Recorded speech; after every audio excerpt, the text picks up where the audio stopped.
പരിശുദ്ധ പരമദിവ്യകാരുണ്യത്തിന് ആരാധനയും സ്തുതിയും പുകഴ്ചയും ഉണ്ടായിരിക്കട്ടെ. പരിശുദ്ധ പരമദിവ്യകാരുണ്യത്തിന് ആരാധനയും സ്തുതിയും പുകഴ്ചയും ഉണ്ടായിരിക്കട്ടെ. പരിശുദ്ധ പരമദിവ്യകാരുണ്യത്തിന് ആരാധനയും സ്തുതിയും പുകഴ്ചയും ഉണ്ടായിരിക്കട്ടെ. നമുക്ക് ചേർന്ന് പ്രാർത്ഥിക്കാം. കർത്താവായ ദൈവമേ, അങ്ങയുടെ വിശുദ്ധമായ വലതുകരത്താൽ എന്റെ ഹൃദയത്തെ സ്പർശിക്കണമേ. എന്നെ കുറിച്ചുള്ള ദൈവഹിതം പെട്ടെന്ന് സമയബന്ധിതമായി വെളിപ്പെടുത്തുവാൻ എന്നെ ആധ്യാത്മികമായി വളർത്തണമേ, ഉയർത്തണമേ. ശ്രുതികട്ടെ.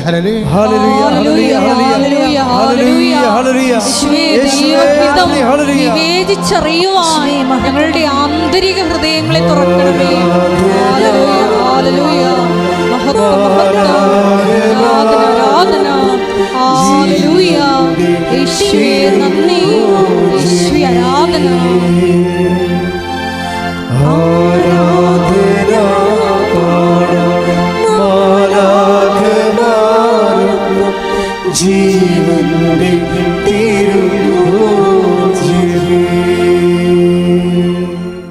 എൻ്റെ പ്രിയപ്പെട്ടവരെ,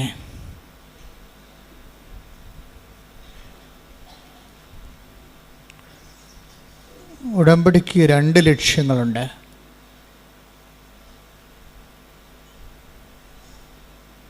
ഒരു മാനുഷികമായ ലക്ഷ്യവും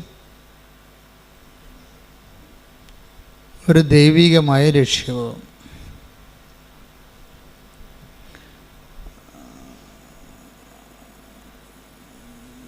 ഉടമ്പടി ഒരു ലൈറ്റ് വെയ്റ്റായിട്ട് പെട്ടെന്ന് ഒരു എയർ ലിഫ്റ്റ് വരാനുള്ള പ്രധാനപ്പെട്ട ഒരു ഉപാധി എന്ന് പറയുന്നത്, അതിന് നമ്മൾ സൂത്രം, ടെക്നിക്ക് എന്ന് പറയുന്നത്, ഈ ദൈവ ഇഷ്ടം കൂടുതൽ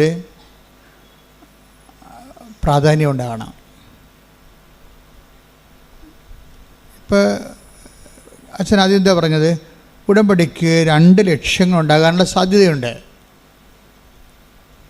ഒന്ന്, ഒരു മാനുഷിക ലക്ഷ്യം. ഇപ്പം നമ്മുടെ നിയോഗങ്ങളൊക്കെ മാനുഷിക ലക്ഷ്യങ്ങളുണ്ടല്ലോ, അല്ലേ? വീട് അത്യാവശ്യമല്ലേ, അതിന് ഓപ്ഷൻ ഇല്ലല്ലോ. വിവാഹം അത്യാവശ്യമാണ്, ഓപ്ഷനില്ല, തിരഞ്ഞെടുപ്പില്ല. ജോലി അത്യാവശ്യമാണ്, ഓപ്ഷനില്ല. അപ്പോൾ മറ്റു ഒരു ഉപാധി സമാന്തരമില്ലാത്ത വിഷയമാണ് നമ്മുടെ ഉടമ്പടിയിൽ. അതുപോലെ സമയബന്ധിതമായി നടക്കേണ്ട കാര്യങ്ങളാണ്. മറ്റു ബാധ്യതകളില്ല, മറ്റൊരു ഓപ്ഷനില്ല, മറ്റൊരു ചാൻസ് ഇല്ല, തിരഞ്ഞെടുപ്പില്ല.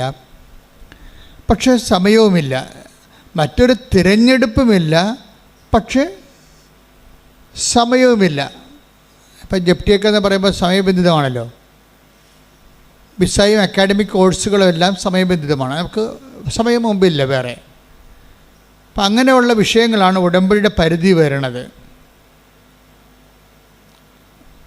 അതാണ് അതിൻ്റെ മാനുഷികമായ ലക്ഷ്യമെന്ന് പറയണത്.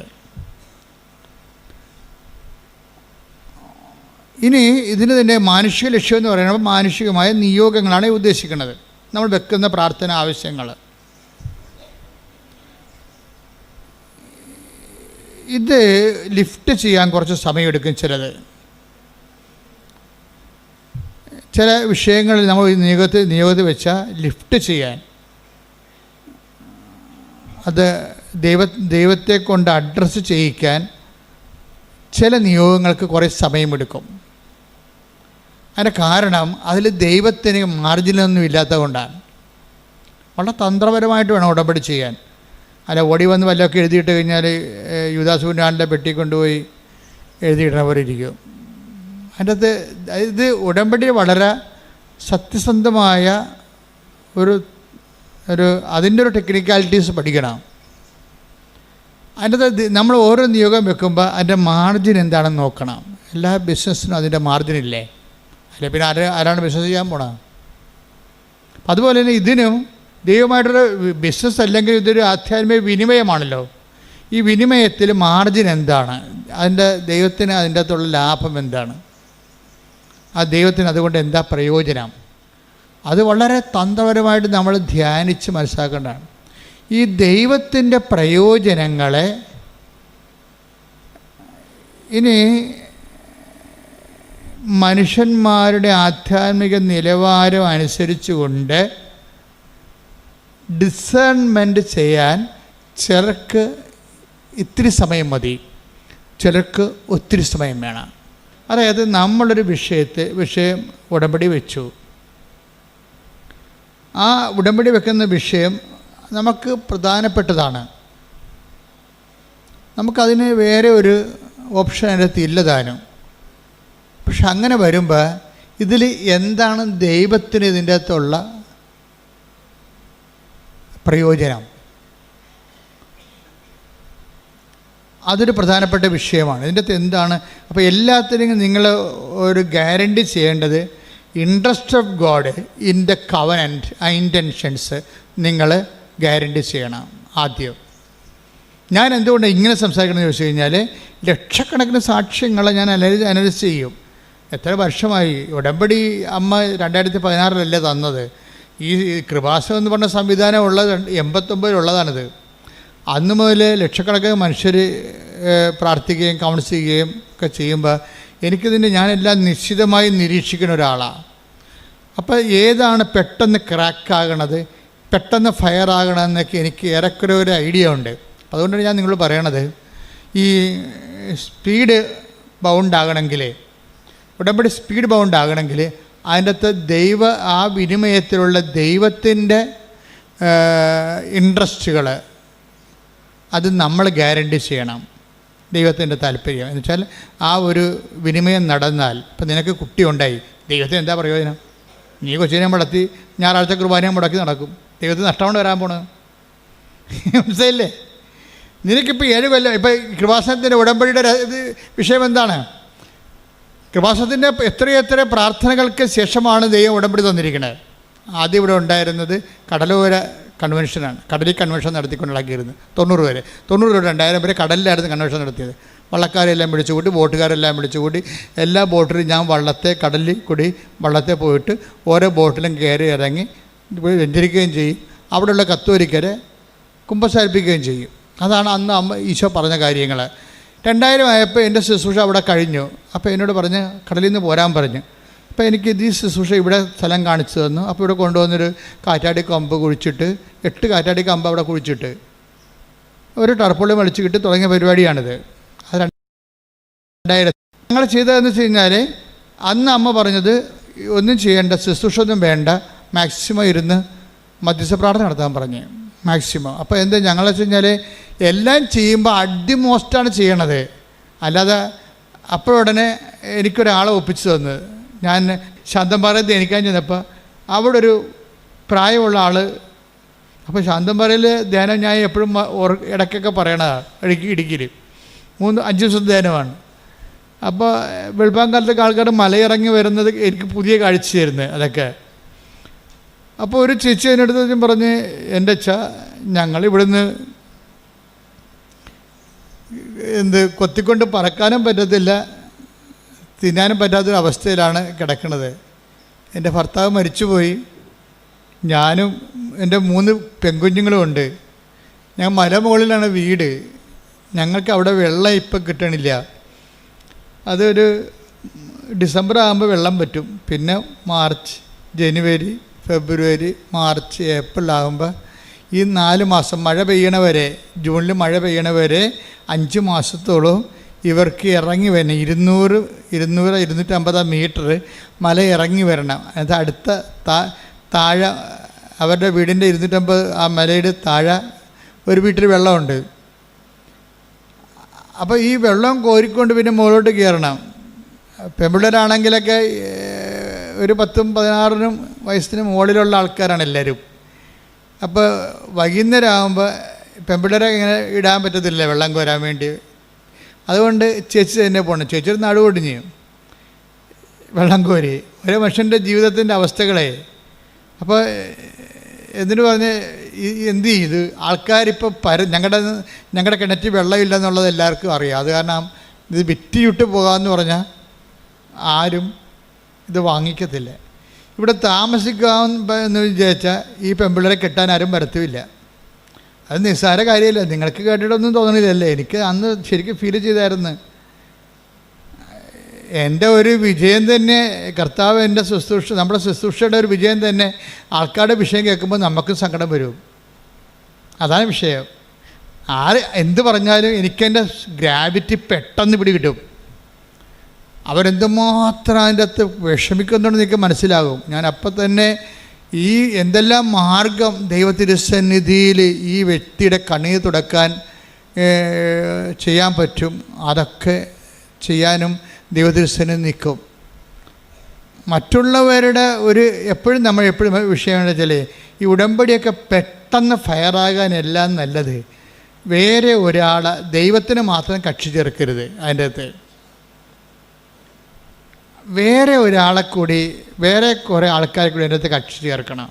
അപ്പോഴാണ് ഈ ഉടമ്പടി ലിഫ്റ്റാകണത്. എന്ന് വെച്ച് കഴിഞ്ഞാൽ നമുക്ക് ഒറ്റയ്ക്ക് എൻ്റെ പിതാവേ എന്ന് പ്രാർത്ഥിക്കാൻ പറ്റത്തില്ലല്ലോ. സ്വർഗസ്ഥനായ പിതാവേ, സ്വർഗസ്ഥനായ, അതാണ് പ്രശ്നം. അപ്പം മറ്റുള്ളവരെ കൂടി കക്ഷി ചേർക്കാതെ ഈ പ്രാർത്ഥന ലിഫ്റ്റാകത്തില്ല. എന്നെ അനുഗമിക്കാൻ ആഗ്രഹിക്കുന്നവൻ, take the bed of God, ശ്രുതിക്കട്ടെ ഹല്ലേലൂയ. ലൂക്കാ 9:23. ആരെങ്കിലും എന്നെ അനുഗമിക്കാൻ ആഗ്രഹിക്കുന്നെങ്കിൽ അവൻ തന്നെ തന്നെ പരിത്യജിച്ച് അനുദിനം തന്റെ കുരിശുമെടുത്തുകൊണ്ട് എന്നെ അനുഗമിക്കട്ടെ. അപ്പൊ ഇതിനകത്ത് വിഷയം വെച്ചാൽ ക്രിസ്തുവിനെ ഒരു വിഷയത്തിൽ കക്ഷി ചേർക്കണമെന്ന് വിചാരിച്ചോ. ഇപ്പം നമ്മുടെ വണ്ടിയുടെ മുമ്പിൽ ആ വണ്ടി പുള്ളി ചെയ്യണമെന്നുണ്ടെങ്കിൽ നമ്മുടെ വിഷയത്തിൽ ക്രിസ്തുവിനെ കക്ഷി ചേർക്കണം. അപ്പം ക്രിസ്തുവിനെ കക്ഷി ചേർക്കണമെങ്കിൽ ആദ്യം ഒന്ന് യേശു ക്രിസ്തു ആണെന്ന് അറിയണം. ഈ ക്രിസ്തു എന്ന് പറഞ്ഞ ഈ യാഥാർത്ഥ്യത്തിന് വേണ്ടി ജീവിക്കാനും മരിക്കാനും തയ്യാറായ കമാൻഡോ ഓപ്പറേഷനാണ് നടക്കുന്നത്. അതിനുള്ള കമാൻഡോസിനെ തിരഞ്ഞെടുക്കുകയാണ്. അതിൻ്റെ അകത്ത് ഒന്നാമനാണ് പത്രോസ്. പത്രോസിനോട് ചോദിക്കും, who do you say that I am? ഞാൻ ആരാണെന്നാണ് നിങ്ങൾ പറയുന്നത്? നിങ്ങൾക്കറിയണമല്ലോ ഇയാൾ ആരാണെന്ന്.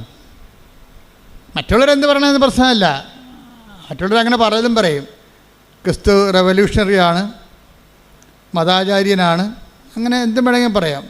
സാമൂഹ്യ പ്രവർത്തകനാണ്, അധ്യാപകനാണ്, ഗുരുവാണ്, ആനകൂന എന്നൊക്കെ പറയാം. ഒരു കഥയുമില്ല.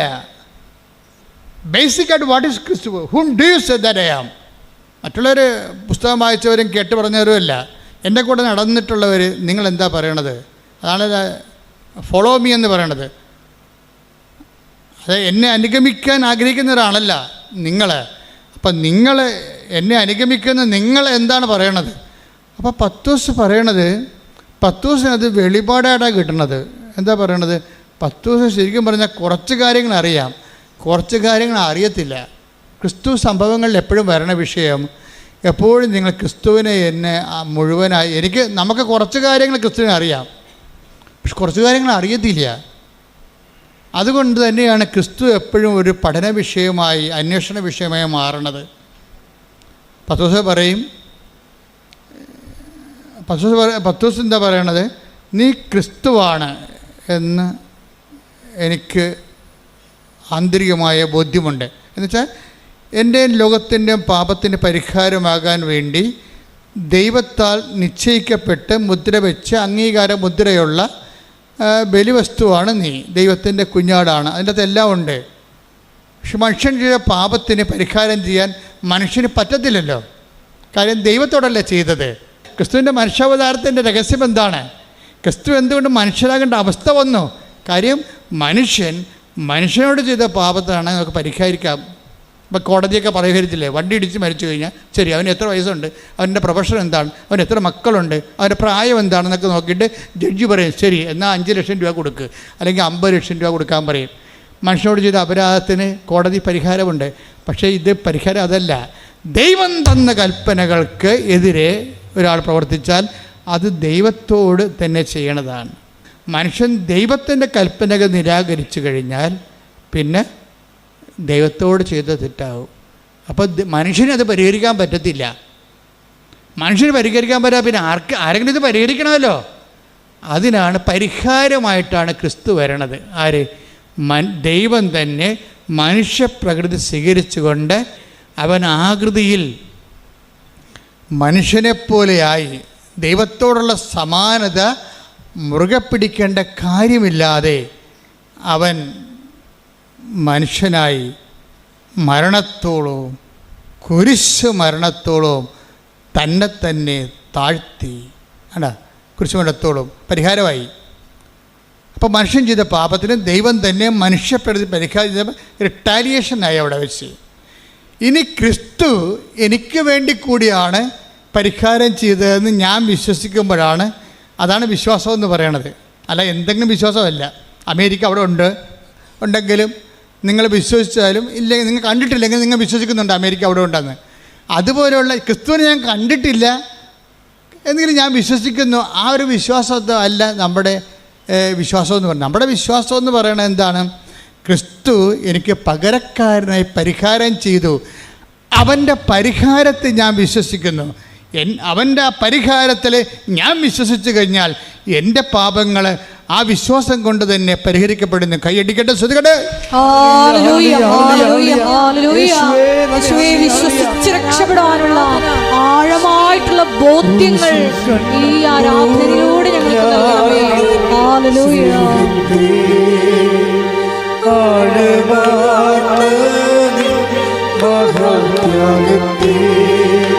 ക്രൂശിൽ കണ്ടു ഞാൻ സ്നേഹത്തെ, ആഴമാർന്ന മഹാത്യാഗത്തെ, പകരം എന്തോ നൽകും ഞാനിനി, ഹൃദയം പൂർണ്ണമായി നൽകുന്നു നാഥന്, പകരം എന്തോ നൽകുന്നു ഞാനിനി, ഹൃദയം പൂർണ്ണമായി നൽകുന്നു നാഥന്. എൻ്റെ മക്കളെ കൈ രണ്ടും നെഞ്ചത്ത് വെച്ച് കണ്ണടച്ച് ദൈവസ്നേഹത്തോടെ പ്രാർത്ഥിച്ച അച്ഛനോട് ചേർന്ന്, കർത്താവേ, ക്രിസ്തു എന്ന മഹാരഹസ്യം അഭിഷേകമായി മനസ്സിലാക്കുവാൻ എൻ്റെ ഹൃദയത്തെയും എൻ്റെ അധരങ്ങളെയും അങ്ങയുടെ വിശുദ്ധ രക്തത്താൽ കഴുകണമേ. ആത്മാവേ, അങ്ങയുടെ ഉത്ഥാനത്തിന്റെ ഫലമായ ആത്മാവേ നിറയണമേ, വീണ്ടും നിറയണമേ. വിശ്വാസത്തിന്റെ മഹാരഹസ്യങ്ങളെ എനിക്ക് മനസ്സിലാക്കി തരണമേ. ക്രിസ്തുവിനെ സ്വീകരിക്കാൻ, ക്രിസ്തുവിന് വേണ്ടി ജീവിക്കാൻ, ക്രിസ്തുവിന്റെ നാമത്തെ പ്രഖ്യാപിക്കാൻ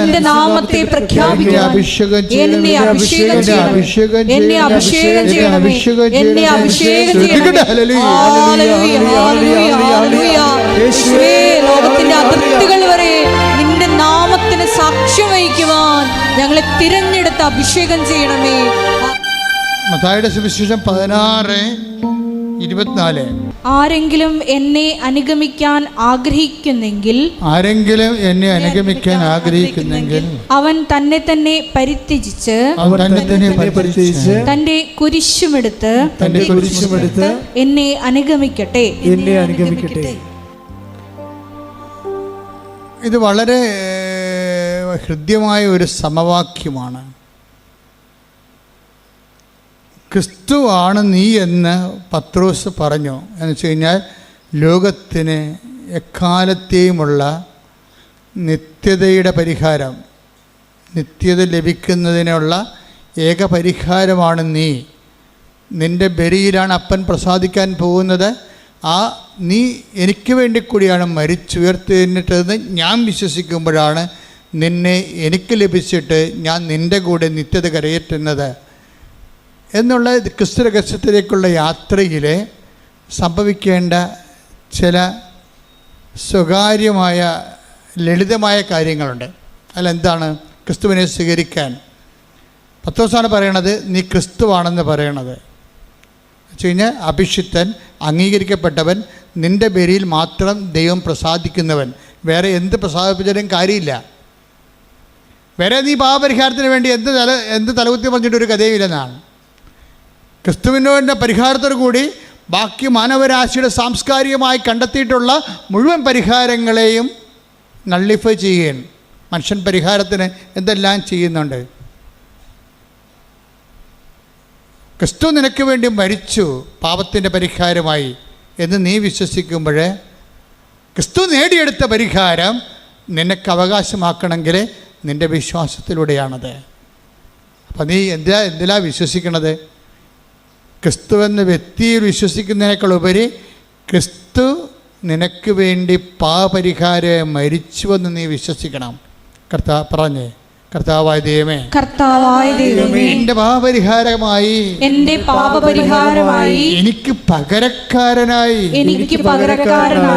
നീ മരിച്ചുവെന്ന് നിന്റെ മരണത്തില് ദൈവപിതാവ് പ്രസാദിച്ചുകൊണ്ട് എന്നെ ഉയർത്തെഴുന്നേൽപ്പിച്ചുവെന്ന് ഞാൻ വിശ്വസിക്കുന്നു. നിന്റെ മരണത്തെ പ്രഖ്യാപിക്കുന്നു, നിന്റെ ഉയർപ്പിൽ വിശ്വസിക്കുന്നു, വരവ് കാത്തിരിക്കുന്ന കർത്താവേ, വിശ്വാസത്തിന്റെ ഈ മഹാരഹസ്യങ്ങളെ അടയാളങ്ങളുടെ ആഘോഷിക്കുവാൻ അഭിഷേകം നൽകണം. ഹല്ലേലൂയ, ഹല്ലേലൂയ, ഹല്ലേലൂയ, ഹല്ലേലൂയ,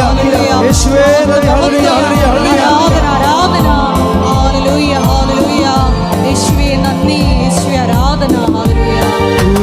കണ്ടു ഞാൻ ശ്രീഹത്തെ ആഴമാർന്ന മഹാത്യാഗത്തെ. ക്രൂശിൽ കണ്ടു ഞാൻ ശ്രീഹത്തെ ആഴമാർന്ന മഹാത്യാഗത്തെ. പകരം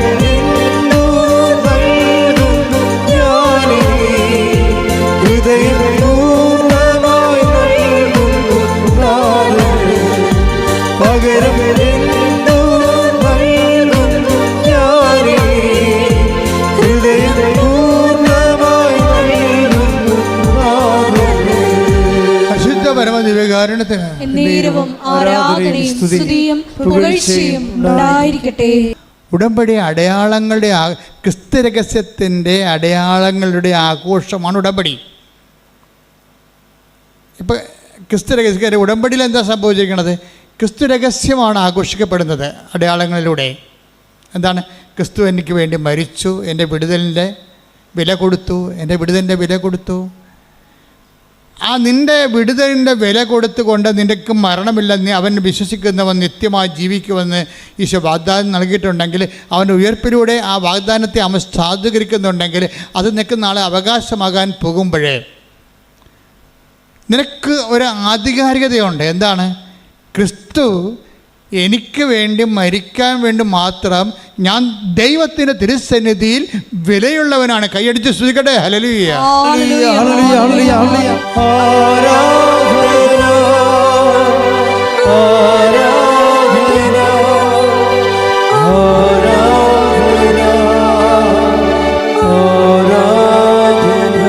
പരിശുദ്ധ പരമദിവ്യകാരുണ്യത്തിന് ആരാധനയും സ്തുതിയും പുകഴ്ചയും ഉണ്ടായിരിക്കട്ടെ. നിങ്ങൾ ഇതിൻ്റെ തിയററ്റിക്കൽ സൈഡ് പഠിക്കാതെ ഉടമ്പടി ക്രാക്കാക്കാൻ ബുദ്ധിമുട്ടാണ്. മേജർ മിറക്കിൾ സംഭവിക്കത്തില്ല. സാധാരണ ലൈറ്റ് മിറക്കിളൊക്കെ സംഭവിക്കും. അവൻ്റെ തിയറി പഠിക്കണം. ഇപ്പം ഡ്രൈവർമാരെ നമ്മൾ എടുക്കത്തില്ലേ? ഡ്രൈവർമാരെടുക്കുമ്പോൾ എന്ത് പറയും?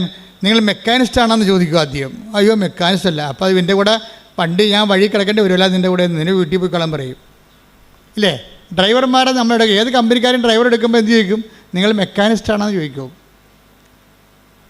കാരണം ഡ്രൈവർ കം മെക്കാനിസ്റ്റിനാണ് നമുക്കൊരു കോൺഫിഡൻസ് ഉള്ളത്. ഉടമ്പടി പഠിക്കുമ്പോൾ അതിൻ്റെ ഡ്രൈവറായാൽ മാത്രം പോരാ, അത് ചെയ്ത് അനുഷ്ഠിച്ച് ഓരോ കാര്യം അച്ഛൻ ഇവിടുന്ന് പറഞ്ഞു വിടും, ഓരോ കാര്യം നിങ്ങൾ ചെയ്യും. നിങ്ങൾ ഡ്രൈവറാണ് അതിൻ്റെ, പക്ഷേ മെക്കാനിസ്റ്റ് അല്ല. ഉടമ്പടി എങ്ങനെ ക്രാക്കാക്കണം എന്നുള്ളതിൻ്റെ അതിൻ്റെ സൈദ്ധാന്തിക ലെവൽ അറിയണം. അതെന്താണ്? ക്രിസ്തു രഹസ്യങ്ങളുടെ ആഘോഷമാണ്. ക്രിസ്തു രഹസ്യം എന്ന് പറയുന്നത് എന്താണ്? ക്രിസ്തു എനിക്ക് വേണ്ടി പകരക്കാരനായി മരിച്ചു. പറഞ്ഞേ, ക്രിസ്തു എനിക്ക് വേണ്ടി പകരക്കാരനായി മരിച്ചു. എനിക്ക് ലഭിക്കുന്ന ഓരോ കുരിശിലും അവന്റെ നാമത്തോട്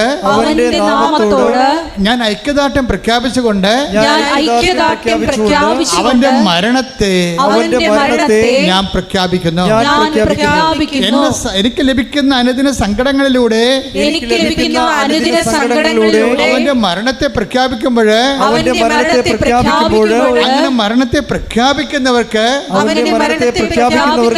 അവനോടുകൂടി മരിക്കുന്നവർക്ക് അവന്റെ മരണം വാഗ്ദാനം ചെയ്യുന്ന അവനോടുകൂടിയുള്ള നിത്യജീവിതത്തെ ഞാൻ പ്രഖ്യാപിക്കുന്നു, പ്രത്യാശിക്കുന്നു. ശ്രുതികട ഹല്ലേലൂയ, ഹല്ലേലൂയ, ഹല്ലേലൂയ, ഹല്ലേലൂയ, ഹല്ലേലൂയ.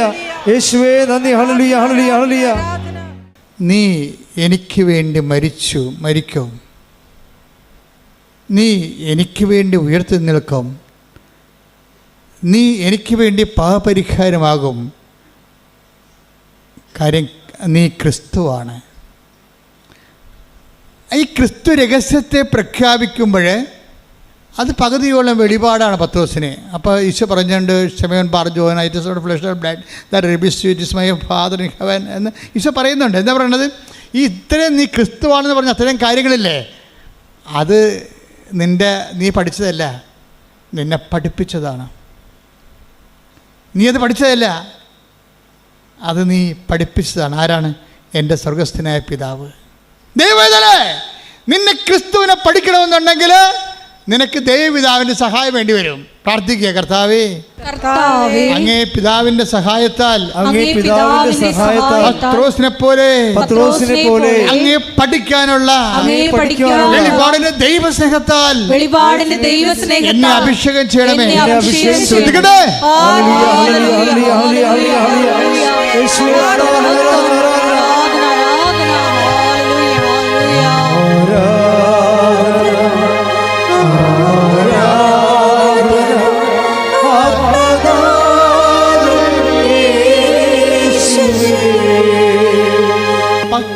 അതിൻ്റെ ക്രിസ്തു മഹാരഹസ്യത്തിൻ്റെ വാതിക്കലെത്തി അങ്കണത്തിലേക്ക് പ്രവേശിച്ചു എന്ന് ഈശോയ്ക്ക് മനസ്സിലായി. അപ്പോൾ പത്രോസ് പറയും, it is flesh and blood that reveals you. ഇത് നിൻ്റെ മാംസവും രക്തവുമല്ല, നിൻ്റെ അറിവല്ല. ഈ അപ്പ നിന്നോട് പറഞ്ഞിട്ടുണ്ട് എന്നെക്കുറിച്ച്. Though now you got the pass, നിനക്ക് പ്രവേശന അനുമതി ലഭിച്ചു. ഇത് ഭയങ്കര സംഭവം. ക്രിസ്തു ഉടനെ പത്രോസിനെ മനസ്സിലാക്കി. എന്താ പറഞ്ഞത്? ഇത് നിനക്ക് ഇതിൻ്റെ കഴിവില്ലെന്ന് എനിക്കറിയാം, നീ അത്രയും പഠിച്ചിട്ടില്ല എൻ്റെ രഹസ്യം. പക്ഷെ അപ്പ നിനക്ക് ക്രിസ്തു രഹസ്യത്തിൻ്റെ ഒരു സൗധങ്ങളിലേക്ക് പ്രവേശിക്കാൻ വേണ്ടി അപ്പ നിനക്ക് പ്രവേശന പാസ് തന്നിട്ടുണ്ട്. Now I know it. ഇപ്പം എനിക്ക് മനസ്സിലായി. ഇനി എനിക്ക് നിന്നോട് കുറച്ച് കാര്യം പറയാനുണ്ട്. നിന്നോടും നിന്നെപ്പോലെ കമാൻഡോയാകാൻ വേണ്ടി ദൈവം വിളിച്ചവരോടെല്ലാം പറയാം. നീ എന്നെയാണ് അനുഗമിക്കാൻ ആഗ്രഹിക്കുന്നുണ്ടെങ്കിൽ എന്തു ചെയ്യണം? ഫസ്റ്റ് ടൈം എന്തു ചെയ്യണം? സ്വയം പരിത്യജിക്കണം. നിൻ്റെ വിഷയങ്ങളെല്ലാം എങ്ങനെയാണ് പെട്ടെന്ന് ഉടമ്പടി ക്രാക്കാകണം നിങ്ങളോട് പറയണേ. ഞാൻ ക്രിസ്തു രഹസ്യത്തെ താത്വികമായിട്ടും സൈദ്ധാന്തികമായിട്ടും സൂക്ഷ്മതയോടെ പരിശോധിച്ചിട്ട് നിങ്ങൾ ഇംപ്ലിമെൻ്റ് ചെയ്യണം. എന്താണ്? ഇതിൻ്റെ അകത്ത് സ്വയം കണ്ടൻറ്റുകൾ ഉണ്ടാവും എപ്പോഴും. സ്വയം എന്ന് തന്നെ ഈ സ്വയം എന്ന് പറയുമ്പോൾ എല്ലാ ഇൻറ്റൻഷനിലുള്ള സ്വയം നീ നോക്കിയെടുക്കണം. അതിനകത്ത് ക്രിസ്തുവിനെ കക്ഷിയാക്കണമെങ്കിൽ എന്താ മാർഗം? ഇത് എയർലിഫ്റ്റ് ചെയ്യണ്ടേ നിൻ്റെ നിയോഗങ്ങൾ? അതിന് ക്രിസ്തു കക്ഷിയാകണ്ടേ? അതിനകത്ത് സ്വയം ഉണ്ടാകുന്ന നോക്കിയെടുക്കണം. ഇപ്പോൾ ഉദാഹരണം, നിനക്ക് കുട്ടിയെ വേണം, നിനക്ക് കുട്ടിയില്ല. കാര്യം 23 വർഷമാണ് ഇട്ട് മക്കളില്ലാത്തവരെ ഈ ആൾക്കാരെ ഒറ്റ ഉടമ്പടി കൊണ്ട് 90 ദിവസത്തിനുള്ള ഒരു പ്രഗ്നൻ്റ് ആയിട്ടുണ്ട്. അങ്ങനെ പല കേസുകളുണ്ട്. ഇത് തന്നെയാണ് എല്ലാ കേസിൻ്റെ അവസ്ഥ. ലോകം കൈവിട്ട് ലോകത്ത് ജീവിച്ചിട്ട് വ്യത്യസ്തങ്ങളായ പ്രാർത്ഥനാ രീതികൾ നീ അവലംബിച്ചിട്ട് അവിടെ ആൻസർ കിട്ടാത്ത കാര്യം ഉടമ്പടി ആൻസറുണ്ടെന്ന് വെച്ചാൽ അതിൻ്റെ പ്രൂഫ് നിങ്ങൾക്ക് നോക്കിയാൽ മതി. ഓരോ ഉടമ്പടി സാക്ഷ്യത്തിൽ നോക്കിയാൽ മനസ്സിലാവും. അപ്പോൾ ഇതൊരു ലാസ്റ്റ് ഓപ്ഷൻ, ലാസ്റ്റ് അബോർഡാണ്.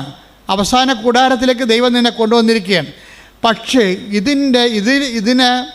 ഈ കൂടാരത്തേക്ക് വരുമ്പോൾ നീ ഇതിനെ ഈസിയായിട്ട് കണ്ടാൽ നീ ഒരു പൊട്ടൻ ക്രിസ്ത്യാനിയായിട്ട് മാറുക. എന്ന് വെച്ച് കഴിഞ്ഞാൽ ഇതിനെക്കുറിച്ച് കഥ അറിയാൻ പറ്റാതെ എന്നെ ആരാണ്ടൊക്കെ പറഞ്ഞ പോലെ എന്തൊക്കെ കാണിച്ചു വെച്ചിട്ട് പോകും. ഇത് വർക്കൗട്ട് ചെയ്ത് കറക്റ്റ് ചെയ്യത്തില്ല. ഇതിൻ്റെ രഹസ്യം മനസ്സിലാക്കിയിട്ട് നീ എന്താ ചെയ്യേണ്ടത്? ഈ സ്വയം എന്നുള്ള ക്രിസ്തുവിനെ നീ സ്വീകരിക്കണം. നീ ഉടമ്പടിയിൽ എനിക്ക് IELTS പാസ്സാകണം, അല്ലെങ്കിൽ എൻ്റെ ക്യാൻസർ 4ാം സ്റ്റേജ് എൻ്റെ രോഗം സുഖപ്പെടണം. അങ്ങനെ ക്യാൻസർ 4ാം സ്റ്റേജൊക്കെ ഒത്തിരി സൗഖ്യങ്ങൾ ഉടമ്പടിയിലൊക്കെ നമ്മുടെ യൂട്യൂബിൽ കിടപ്പുണ്ട്, ഉടമ്പടിയിലൂടെ ലഭിച്ചത്.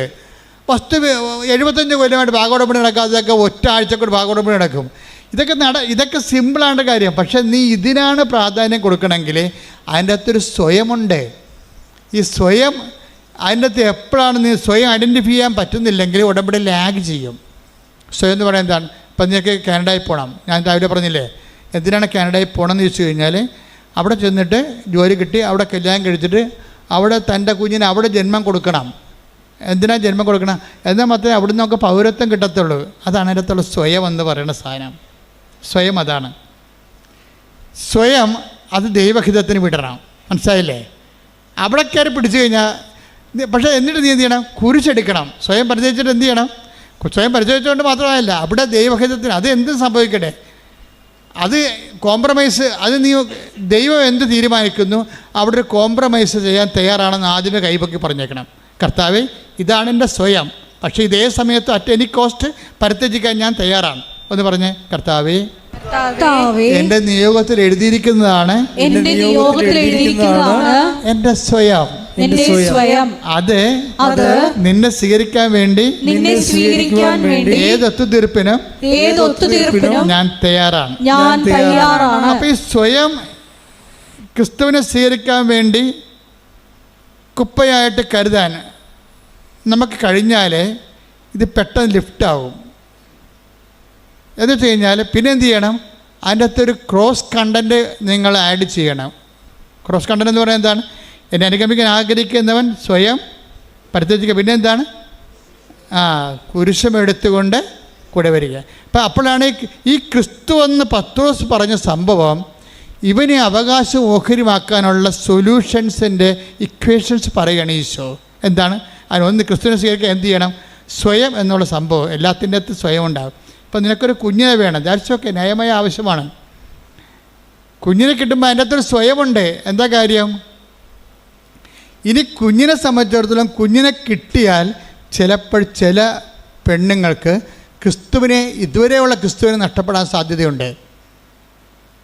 അങ്ങനെ സംഭവിക്കും. അതെന്താണ്? ഞാൻ എപ്പോഴും പറയുന്ന എൻ്റെ ഒരു അനുഭവമുണ്ട്. ഞാൻ ഇടവക ഒന്നും പറയണില്ല. ഞാൻ ഇടവക ഇരിക്കുമ്പോൾ എപ്പോഴും ഒരു ചേടുത്തി വരുമായിരുന്നു 2 പെൺകുഞ്ഞുങ്ങളുമായിട്ട്. പെൺകുഞ്ഞുങ്ങളൊന്നും അല്ല, അതൊക്കെ വലിയ പിള്ളേരാണ്, 10-20 വയസ്സുള്ളതാണ്. ഇതുങ്ങളായിട്ട് എപ്പോഴും വരും ചേടുത്തി. അപ്പോൾ ചേടുത്തിയിടക്ക് ഒരു ആന്തരികമായ ദുഃഖമുണ്ട്.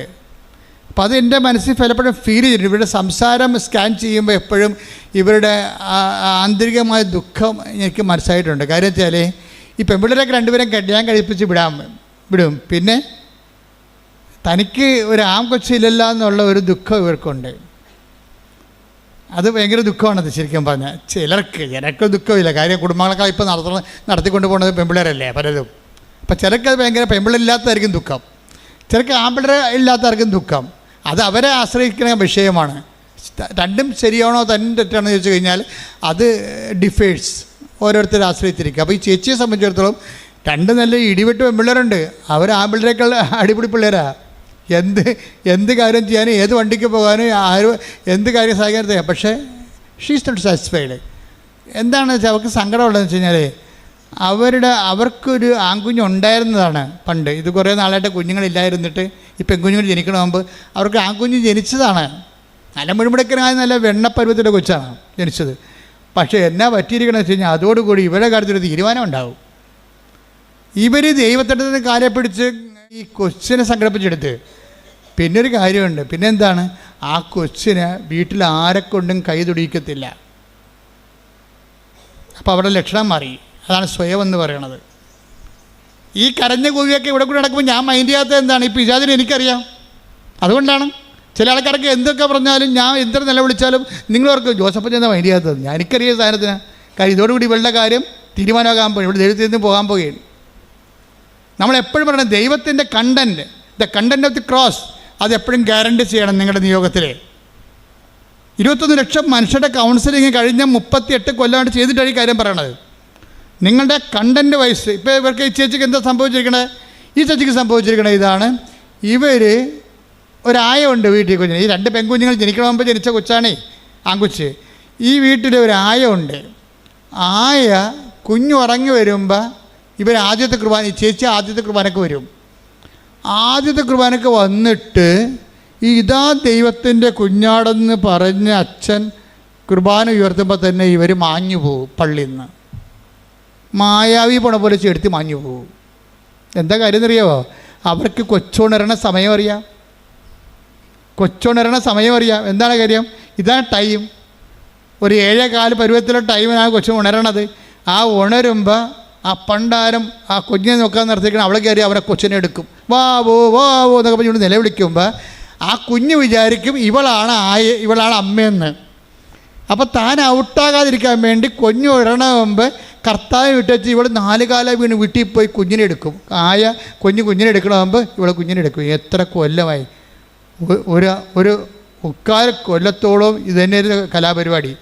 കുഞ്ഞിനെ പറ്റി ബാക്കി ആർക്ക്, അവളുടെ ഭർത്താവിന് വരെ അവിടുത്തെ വേലക്കാരത്തി ഭക്ഷണം കൊടുത്ത് അവൾക്കൊരു പ്രശ്നമില്ല. പക്ഷേ കുഞ്ഞിനെ കൊണ്ട് ഭക്ഷണം എടുപ്പിക്കത്തില്ല. ഇതാണ് സ്വയം എന്ന് പറഞ്ഞ സാധനം. പീഡിയ അറ്റാച്ച്മെൻറ്റ് എന്ന് പറഞ്ഞ സംഭവം നിസ്സാരമില്ലേ? അത് ആരോടെ, വീട്ടുകാരുടെ ആയാലും ശരി, അമ്മയുടെ ആയാലും ശരി, അപ്പനോടായാലും ശരി, അതായത് ക്രിസ്തുവിനെ നിർത്തിക്കൊണ്ട് വേറൊരു അറ്റാച്ച്മെൻറ്റിന് നമ്മൾ തയ്യാറായാൽ പിന്നെ ക്രിസ്തുവിനെ നിങ്ങൾ അവിടെ നോക്കേണ്ട കാര്യമില്ല. അതെപ്പോഴും നമ്മൾ ശ്രദ്ധിച്ചേക്കണം. ഇത് വളരെ വളരെ ബുദ്ധിപൂർവ്വം അവധാനതയോടുകൂടി ശാസ്ത്രീയമായി ആധ്യാത്മിക ശാസ്ത്രമനുസരിച്ച് സൂക്ഷ്മതയോടെ പഠിച്ച് കൈകാര്യം ചെയ്യേണ്ട വിഷയമാണ്. എന്താ സമയം അത് ഈ എല്ലാ വിഷയവും അങ്ങനെ വരും. ഇപ്പം നിങ്ങൾ കല്യാണം കഴിച്ചു, അപ്പോൾ നിങ്ങൾക്ക് കുഞ്ഞ് ജനിക്കണം, അല്ലെങ്കിൽ ഒരു ഭർത്താവ്. അപ്പോൾ നിങ്ങൾക്ക് ഭർത്താവിനൊക്കെ സങ്കല്പമുണ്ട്, ഭർത്താവിനെ ഞാൻ അങ്ങനെ സ്നേഹിക്കും, ഭർത്താവിനെ ഇങ്ങനെ സ്നേഹിക്കും, ഇങ്ങനെ ഓരോ സങ്കല്പങ്ങൾ ഉണ്ടാക്കി എടുക്കും. നിങ്ങൾക്ക് വീട് വേണം, വീട് വെച്ചതിന് ശേഷം നിങ്ങൾക്ക് അവിടെ ഡ്രോയിങ് റൂം വേണം, വർക്ക് ഏരിയ വേണം, വർക്ക് ഏരിയയിൽ ഓരോ കബോർഡ് വേണം. അതിനെല്ലാം ഞങ്ങൾക്ക് ഐഡിയ.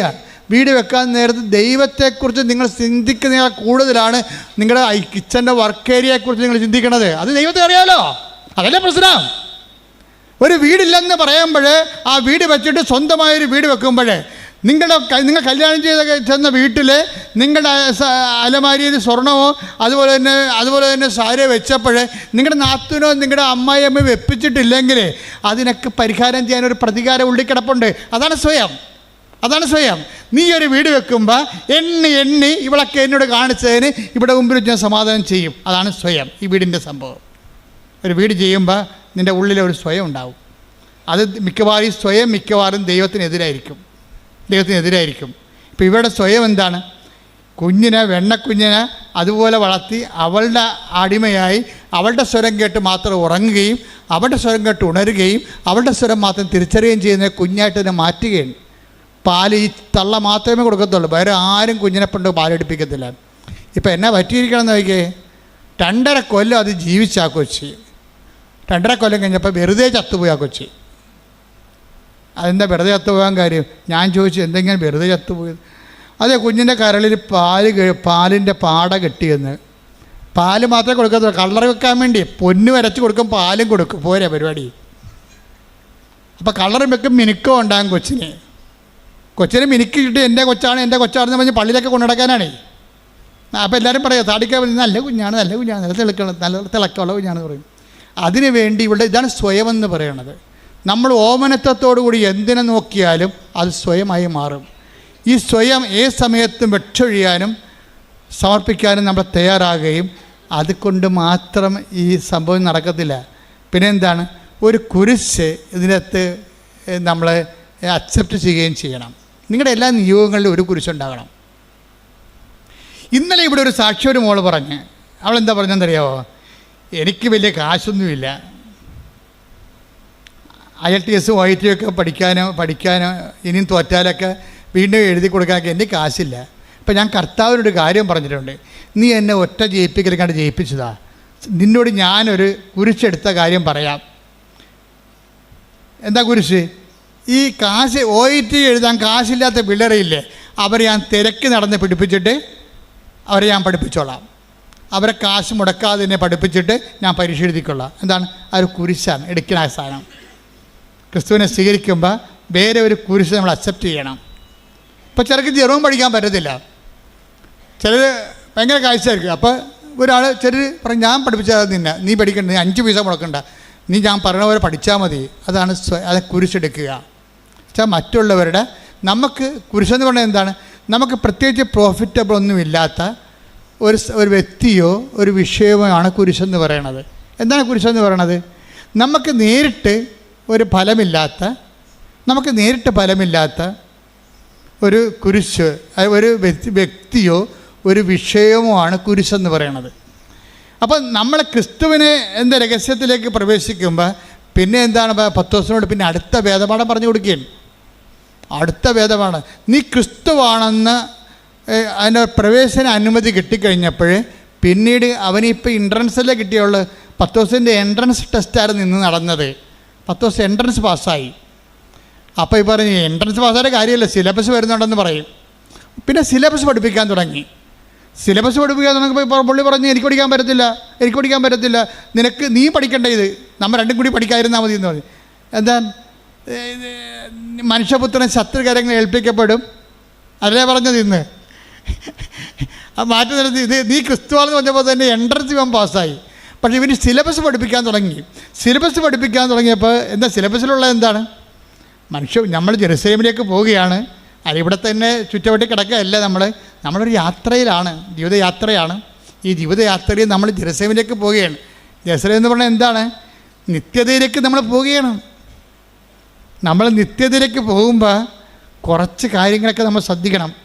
നിത്യതയിലേക്കുള്ള വഴി പിന്നെ പറഞ്ഞു എൻട്രൻസ് പാസ്സായി കഴിഞ്ഞപ്പോൾ നിത്യതയിലേക്കുള്ള സിലബസ് വെക്കും ഈശോ. അതെന്താ സിലബസ്? എന്താ? എന്നെ അനുഗമിക്കാൻ ആഗ്രഹിക്കുന്നവൻ, നിത്യതയെ, ഈശോയുടെ ലക്ഷ്യം നിത്യതയല്ലേ. ഇപ്പം അനുഗമിക്കുക എന്ന് വെച്ച് കഴിഞ്ഞാൽ ആലപ്പുഴ വരെ പോകുകയല്ലല്ലോ. അപ്പം നിങ്ങളുടെ ഈ IELTS വരെയാണ് കാനഡയിൽ എത്തണ വരെ യേശുവിനെ അനുഗമിക്കാനാണെങ്കിൽ പണി കിട്ടാൻ സാധ്യതയുണ്ട്. സ്ലോ ആവും സാധനം. നിങ്ങളുടെ വസ്തു വിൽപ്പന മാത്രമാണ് നിങ്ങളുടെ ഉദ്ദേശം എന്നുണ്ടെങ്കിൽ ഇത് സ്ലോ ആകും. കാര്യം ദൈവത്തിൻ്റെ മാർജിൻ അവിടെ ഇല്ല. അതുകൊണ്ട് നിത്യത എന്നുള്ള വിഷയമാണ് ആദ്യമേ തന്നെ നിയോഗത്തിൽ വെക്കേണ്ടത്. പ്രാർത്ഥിക്കുക, കർത്താവായ ദൈവമേ, എന്റെ നിയോഗങ്ങളിൽ നിന്റെ പീഡാനുഭവത്തിലൂടെ മരണത്തിലൂടെ അപ്പായെ പ്രസാദിപ്പിക്കുവാൻ നീ എടുത്ത മാർഗങ്ങളിലൂടെ നിന്റെ മരണത്തിലൂടെ നീ നേടിയ നിത്യജീവനെ അവകാശമാക്കാൻ, അതെന്റെ നിയോഗമാക്കാൻ എന്നെയും അഭിഷേകം ചെയ്യണമേ. ശ്രദ്ധിക്കട്ടെ. ഹല്ലേലൂയ.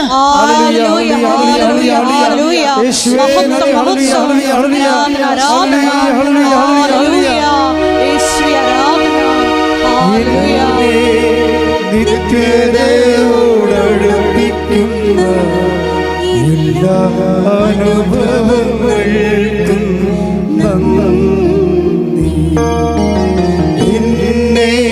നല്ല ശിക്ഷയാക്കിയിടുന്ന എല്ലാ കുരിശുകൾക്കും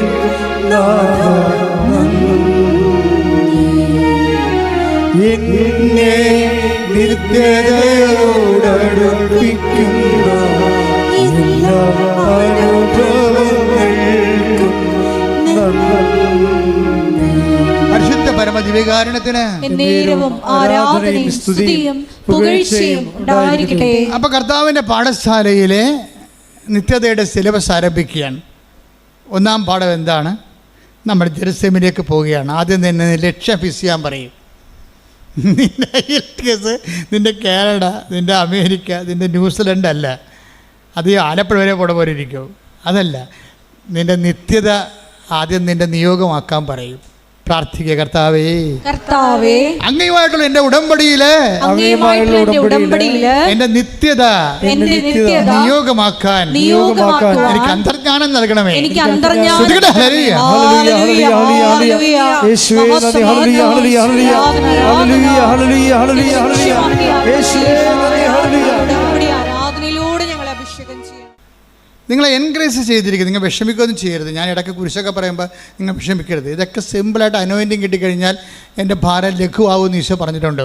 എന്താ പറഞ്ഞത്? എൻ്റെ ഭാരം ലഘുവാകും. അത് പ്രോമിസിങ്ങിലുള്ളതാണ്, വാഗ്ദാനത്തിലുള്ളതാണ്. അതുകൊണ്ട് നിങ്ങളുടെ കുരിശിനെ ഓർത്തോളം വിഷമിക്കൊന്നും വേണ്ട. ഞാനും കുറേ കുരിശ് കണ്ടതും ഇപ്പോൾ എടുക്കുന്നതുമാണ്. അപ്പോൾ ഇതിൻ്റെ ഭാഗമായിട്ട് മുന്നോട്ട് പോകും. അപ്പോൾ അതനുസരിച്ച് നമ്മൾ എംപവർ ചെയ്തുകൊണ്ടിരിക്കും. നമ്മൾ ചിന്തിക്കേണ്ട ഒരു വിഷയം എന്ന് പറയണത്, ഇപ്പോൾ തന്നെ ഇതിൻ്റെ എൻകറേജ് ചെയ്യുന്ന ഇതിൻ്റെ പകുതി ഇപ്പോൾ പത്രോസ് തന്നെ ഈശോ എന്താ പറഞ്ഞത്? നീ എൻട്രൻസ് പാസ്സായി, ഐ നോ ഇറ്റ്. പക്ഷേ ഇത് നോട്ട് ബൈ മെറിറ്റിലാണ് വന്നിരിക്കുന്നത്, ബട്ട് ബൈ ഗ്രേസാണ്. കുറച്ച് നിൻ്റെ അറിവാണ്, ബാക്കി ഗ്രേസാണ്. എന്താണ്? എൻ്റെ സ്വർഗസ്ഥനായ പിതാവാണ് നിനക്കിത്. ആ ഗ്രേസാണ് സംഭവം. അപ്പോൾ ഈ ഗ്രേസിൻ്റെ വാട്ടർ മാർക്ക് എല്ലായിടത്തും ഉണ്ടാവും. നീ സത്യസന്ധമാണെന്ന് നിയോഗം ഒന്ന് കണ്ടു കഴിഞ്ഞാൽ ദൈവത്തിന് മാത്രം ചെയ്യാനുള്ള ചില സംഭവങ്ങൾ ദൈവം നിനക്ക് തന്നുകൊണ്ടിരിക്കും. പത്രോസിന് അത്രയും വിവരമില്ല. പത്രോസിന് ഏറെക്കുറെ ഒരു ഐഡിയയേ ഉള്ളൂ ക്രിസ്തുവിനെക്കുറിച്ച്. പക്ഷേ ലോകത്തിലേക്ക് വരായിരുന്ന മിശിഹായാണെന്ന് അവൻ പറഞ്ഞു. അപ്പോൾ ലോകത്തിലേക്ക് വരായിരുന്ന മിശിഹ എന്ന് പറഞ്ഞ സംഭവം പത്രോസിൻ്റെ അല്ല, ശരിക്കും അത് പിതാവിൻ്റെതാണെന്ന് ഈശോ പറഞ്ഞു. അത് ഗ്രേസാണ്, മെറിറ്റല്ല.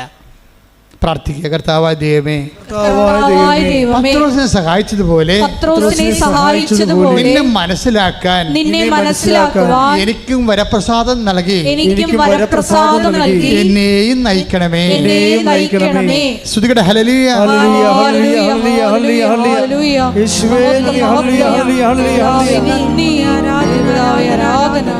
ഇനി നമ്മുടെ യാത്ര ഇത്തിരി ദൂരമുണ്ട്. അതാണ് we are going to Jerusalem. എന്ത് ജെറുസലേമാണ്?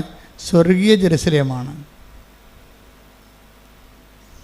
ആ സ്വർഗീയ ജെറുസലേമേക്കുള്ള നിത്യതയിലേക്കുള്ള യാത്രയാണ്. അതിന് നീ എക്വിപ്ഡാണെന്ന് ചോദിക്കും. എന്താണ്? എന്നെ അനുഗമിക്കേണ്ടി വരും. എന്നെ അനുഗമിക്കേണ്ടി വരുമ്പോൾ നമുക്കറിയാമല്ലോ, ഇപ്പോൾ എവറസ്റ്റിലൊക്കെ പോകുന്ന ആൾക്കാരെ, കയറുന്ന ആൾക്കാരെ, ഇപ്പോൾ എവറസ്റ്റ് കയറിയ ആൾക്കാരുടെ അനുഭവങ്ങളൊക്കെ യൂട്യൂബിലുണ്ട്. അപ്പോൾ എവറസ്റ്റിലേക്ക് കയറുന്ന വഴിക്ക്, പോകുന്ന വഴിക്ക് 8000 അടി കയറണ്ടേ.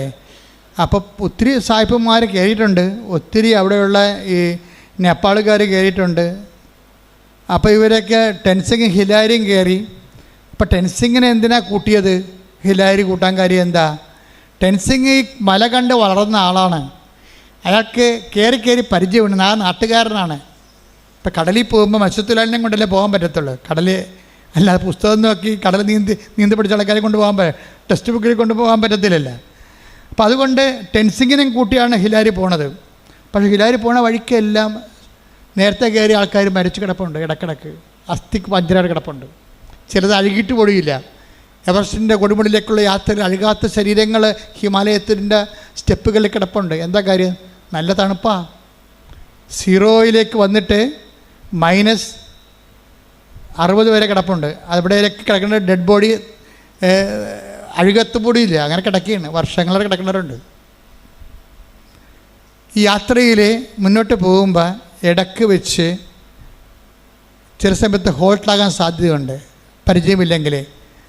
അപ്പോൾ സായിപ്പന്മാരാണെങ്കിൽ പോലും ഓക്സിജനൊക്കെ കൊണ്ടല്ലേ, ഒരു ടൈം കഴിഞ്ഞാൽ പിന്നെ ഓക്സിജൻ വേണം. ഒരു 10,000-3000 അടി കഴിഞ്ഞാൽ പിന്നെ ഓക്സിജൻ ഇല്ല അവിടെ, പിന്നെ ഓക്സിജൻ വേണം. അപ്പോൾ വലിയൊരു യാത്രയ്ക്ക്, നിത്യതയ്ക്കുള്ള യാത്രയ്ക്ക് ഇടയ്ക്ക് ഓക്സിജൻ എടുക്കാൻ പറയും. അതിനാണ് ഈ കുരിശെന്ന് പറയുന്നത്. ഓക്സിജനാണ് ശരിക്കും പറഞ്ഞത്. കർത്താവ് വളരെ കാര്യം, കർത്താവിനെ നിത്യതയിൽ എത്തിച്ച് ദൈവത്തിന് പ്രസാദം വാങ്ങിച്ചതിൻ്റെ പിന്നിൽ ഈ പ്രാണവായു എന്ന് പറഞ്ഞ കുരിശുണ്ട്.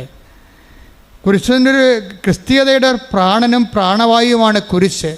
പ്രാർത്ഥിക. കർത്താവായ ദൈവമേ, കർത്താവായ ദൈവമേ, കുരിശിനെ നിഷേധത്തിൽ കാണാതെ കുരിശിനെ നിഷേധിച്ച് കാണാതെ നിത്യത പ്രാപിക്കാനുള്ള പ്രാണവായുവായി മനസ്സിലാക്കുവാൻ പ്രാണവായുവായി മനസ്സിലാക്കുവാൻ എനിക്ക് അഭിഷേകം നൽകണമേ. എനിക്ക് അഭിഷേകം ശ്രുതികട ഹല്ലേലൂയ. അപ്പൊ ഉയരങ്ങളിലേക്കും ദൈവത്തെങ്കിലേക്കുള്ള യാത്രയിൽ കുരിശിനെ പ്രാണവായുവായും അതുപോലെ തന്നെ അതുകൊണ്ട് തന്നെ ഒരു പ്രണയ മനോഭാവത്തോടു കൂടി എടുക്കണം. അതുകൊണ്ട് ഈശോ പറയണത്, എന്നെ അനുഗമിക്കാൻ ആഗ്രഹിക്കുന്നവൻ സ്വയം പരിത്യജിക്കണം. പിന്നെ എന്ത് ചെയ്യണം? സ്വയത്തെ നിൻ്റെ സ്വന്തമായി വെച്ചനുഭവിച്ച് സന്തോഷിച്ച് ഈ ഭൂമിയിൽ മരിച്ച് മണ്ണടിഞ്ഞു പോകേണ്ട ആ കണ്ടൻറ്റുകളെ തൽക്കാലം മാറ്റിവെക്കണം. പിന്നെ എന്ത് ചെയ്യണം? സ്വയം പരിത്യജിക്കണം. പിന്നെ കുരിശെടുക്കണം, എൻ്റെ കൂടെ വരണം. അപ്പോൾ ഇതിനകത്ത് ഉടമ്പടിയിലുണ്ടാകുന്ന ഉടമ്പടി ലൈറ്റ് വെയ്റ്റിംഗ് ആക്കണത് എന്താണ്? പെട്ടെന്ന് എയർ ലിഫ്റ്റിംഗ് ആക്കണത് കുരിശിൻ്റെ കണ്ടൻ്റാണ്. കാര്യം കുരിശിൻ്റെ കണ്ടൻറ്റ് നിത്യതയുടെ കണ്ടൻ്റാണ്. അപ്പോൾ നീ എന്ത് ചെയ്യണം? നീ നിയോഗം വെക്കുമ്പോൾ എന്ത് ചെയ്യണം? ആ നിയോഗം എല്ലാം സ്വയമാകരുത്. എൻ്റെ വീട്, എൻ്റെ വിവാഹം, എൻ്റെ മക്കൾ, അത് എല്ലാം 6 കാര്യം ഉണ്ടെങ്കിൽ 7 കാര്യം എഴുതി വെക്കും. എന്താണ്? അവിടെ വീട്ടിലെ പശുവിൻ്റെ പ്രസവം വരെ എഴുതി വെക്കും. പിന്നെ എങ്ങനെയാണ് സംഭവം മുകളിലോട്ട് പോകണം? പാല് കുടിച്ച് നിങ്ങൾ ആ കൊച്ചു മരിച്ചോളൂ, നിങ്ങളും മരിക്കും. എല്ലാ 6-7 കാര്യം സ്വന്തം കാര്യം എഴുതി വെക്കും. ഇതിന് ജഡസന്ധതിയുടെ പരിപാടിയാണിത്. അതുകൊണ്ടാണ് ഇതൊക്കെ ഒന്ന് പഠിക്കണം. ഇത് പഠിക്കണം. ജഡസന്ധതിയെപ്പോലെ ആകരുത്. പഠിച്ചിട്ട് അതിൻ്റെ അകത്ത് മറ്റുള്ളവരെ ഈ നിയോഗം നിൻ്റെ വീട്ടിലെ നിനക്കൊരു വീട് തന്നാൽ, ആ വീട് തന്നാൽ നീ ആദ്യം ആ വീട് തന്നാൽ അതുകൊണ്ട് നിനക്കും നിൻ്റെ മക്കൾക്കും അല്ലാതെ വേറെ ആർക്കെങ്കിലും പ്രയോജനമുണ്ടോ? ചില ആൾക്കാർ വീട് കൊടുക്കുമ്പോൾ തന്നെ എന്നാ ചെയ്യുമെന്നറിയാമോ? ചില ആൾക്കാർ വീട് നിയോഗം വെച്ച് ഉടനെ നിങ്ങൾക്ക് ഒന്നുമില്ല, പാവപ്പെട്ടവരാണെങ്കിൽ ലൈഫ് മിഷൻ്റെ വീട് കിട്ടിയെന്ന് വിചാരിച്ചോ? ആ ലൈഫ് മിഷൻ്റെ വീട് കിട്ടിക്കഴിഞ്ഞാൽ പിന്നെ അതിൻ്റെ അകത്ത് കുരിശുണ്ട്. പിന്നെ ഇവർ കുരിശുണ്ടാക്കും, സ്വന്തമായിട്ട് കുരിശുണ്ടാക്കും. എങ്ങനെ കുരിശുണ്ടാക്കണത്? നിങ്ങൾ ചേട്ടായി ആണല്ലോ, തീർച്ചയായിട്ടും 3 സെൻറ്റ് അവകാശമുണ്ട് 10 സെൻറ്റിലേ. 10 സെൻറ്റ് ഉള്ളതെന്ന് വിചാരിച്ചോ? നിങ്ങൾ എന്നാ ചെയ്യും? അപ്പനോട് സൂത്ത് അത് ഒപ്പിടിച്ചിട്ട് ആ 10 സെൻറ്റ് നടുക്ക് കൊണ്ടുവന്ന് നിങ്ങൾ ലൈഫ് മിഷൻ്റെ വീട് വെക്കും. അനിയൻ ഗൾഫിലാണ്, അവൻ പാവപ്പെട്ട ഇവിടെ ഇല്ലല്ലോ. അപ്പം സ്മോൾ അടിക്കുന്ന വേണമെങ്കിൽ അപ്പൻ 2 ലോണ് കിട്ടിയ സന്തോഷത്തിൽ അപ്പൻ 2 വീശിച്ചിട്ട് അപ്പനെ കൊണ്ട് ഒപ്പിടിച്ച് സാധനം സംഭവിക്കും. എന്താണ് സംഭവം? അതോടുകൂടി പിന്നെ അനിയൻ നാട് കടത്തും. സ്വന്തം ചേട്ടൻ തന്നെ അവൻ അനിയനെ പെറ്റ മണ്ണിൽ നിന്ന് മാതാപിതാക്കളിൽ നിന്നും അവരെ നാട് കടത്തും. ഇത് ദൈവത്തിനറിയാം, നിൻ്റെ മനോഭാവം ദൈവത്തിനറിയാം. നീ പുതിയ കുരിശുണ്ടാക്കും, അതാണ് സംഭവം. സ്വയം എന്ന് പറഞ്ഞ സംഭവം അതാണ്. ആ ലൈഫ് മിഷൻ വീട്ടിലെ സ്വയം എന്തെന്ന് പറഞ്ഞാൽ എന്താണ്? സ്വയം എന്താണ്? അത് നിൻ്റെ ചേട്ടന്, നിൻ്റെ അനുജന്, അവിടെ കൂടപ്പുറപ്പിനെ അവിടെ കിടത്തിപ്പുറപ്പിക്കാത്ത രീതിയിൽ, വേറെ ഒരു വീട് അവിടെ വെക്കാൻ പറ്റാത്ത രീതിയിൽ നീ അവിടെ താമസിപ്പിക്കും. എന്നിട്ട് എന്ത് ചെയ്യും? പെങ്ങന്മാരെ നീ അധികം കൈകാര്യം ചെയ്യും. കെട്ടിച്ചു പോയ പെങ്ങന്മാർ വീട്ടിൽ വരുമല്ല അമ്മയെ കാണാൻ. അയ്യോ, നീ മോന്തം കയറ്റി അവിടെ വരും. നീ നല്ല കാര്യം, നിൻ്റെ വീടല്ലേ, നിൻ്റെ വീട് നീ അപ്പനിടയ്ക്കെന്ന് എഴുതി വാങ്ങിച്ച വീടല്ലേ. പിന്നെ അന്നും അപ്പൻ ഒപ്പിട്ട് തന്നാൽ പിന്നെ നിൻ്റെ പരിപാടി എന്താണ്? നിൻ്റെ പ്രാർത്ഥന എന്താണ്? അപ്പൻ എത്രയും വേഗം ചാകണമെന്നാണ് പ്രാർത്ഥന. എന്താ കാര്യം? അപ്പൻ ഒപ്പിട്ട് തന്നില്ലേ, അനിയൻ വരുമ്പോൾ അപ്പൻ്റെ കടുത്തേക്ക് കയറുമല്ല, അപ്പൻ ചാകണം. എങ്ങനെയുണ്ട് പരിപാടി? അപ്പം നീ ആ വീടും ആ സ്ഥലവും അടിച്ചു മാറ്റുകയും പെങ്ങന്മാരെ അനുജനം പുറത്താക്കുകയും ചെയ്യും. നിൻ്റെ നിയോഗത്തിൽ ഓടരുതമ്മാവ ആളറിയാവുന്ന ആദ്യമേ തന്നെ ഇത് സ്കാൻ ചെയ്യുമ്പോൾ തന്നെ പറയും ഇതിന് വിസ കിട്ടത്തില്ലെന്ന് പറയും. എന്താ കാര്യം? നിൻ്റെ മനസ്സിരിപ്പ് എന്താണെന്ന് ദൈവത്തിന് അറിയാം. അപ്പം നിയോഗങ്ങളുള്ള സ്വയം, അതാണ് ഈശോ പറയുന്നത്. എന്നെ അനുഗമിക്കാൻ ആഗ്രഹിക്കുന്നെങ്കിൽ സ്വയം പരിത്യജിക്കണം. പ്രാർത്ഥിക്കുക. കർത്താവായ ദൈവമേ, മറ്റുള്ളവർക്ക് കുരിശ് കൊടുത്തുകൊണ്ട് എൻ്റെ സ്വയത്തെ പരിത്യജിക്കാനുള്ള പ്രത്യേക പ്രവണതകളെ എന്നിൽ നിന്ന് നിന്റെ വിശുദ്ധ രക്തത്താൽ നീ കഴുകി മാറ്റണമേ.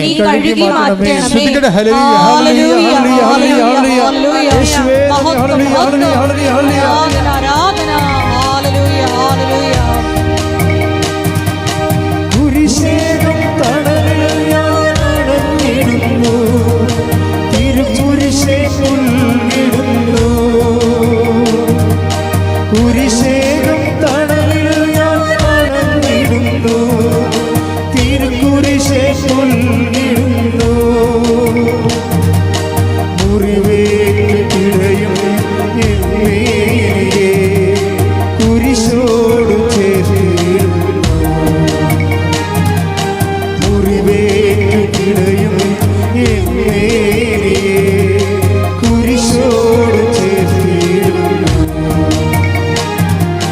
കുരിശാണു രക്ഷ, കുരിശിലാണു രക്ഷ, കുരിശേ നമിച്ചിടുന്നു.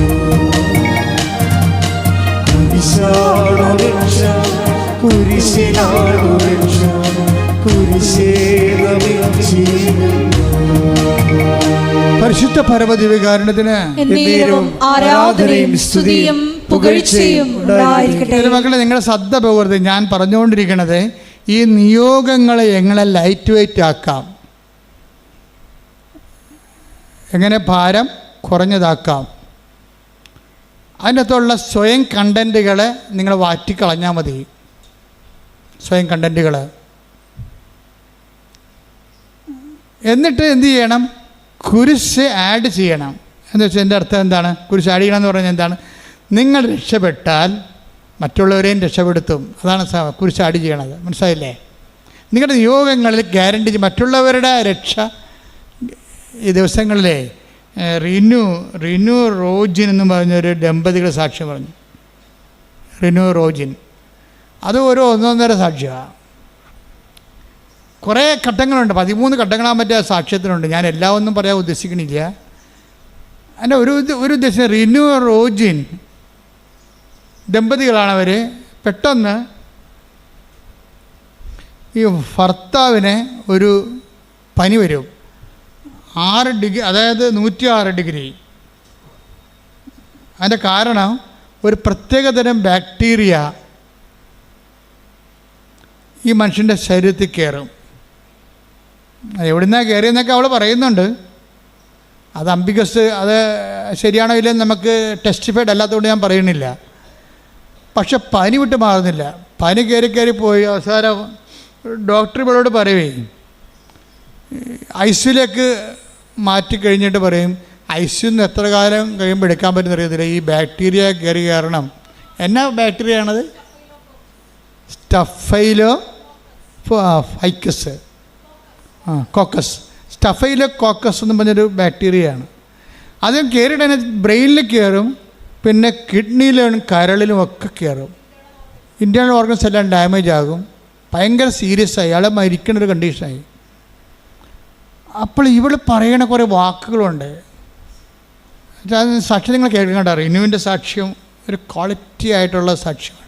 Plain miracle by miracle. ഒത്തിരി മിറക്കിൾസ് ഉണ്ടെങ്കിലും മിറക്കിളല്ല അതിൻ്റെ അകത്തുള്ള സംഭവം. മിറക്കിളിനേക്കാൾ ഉപരി അതിൻ്റെ അകത്തൊരു സ്പൈനൽ കോഡ് പോകുന്നുണ്ട്.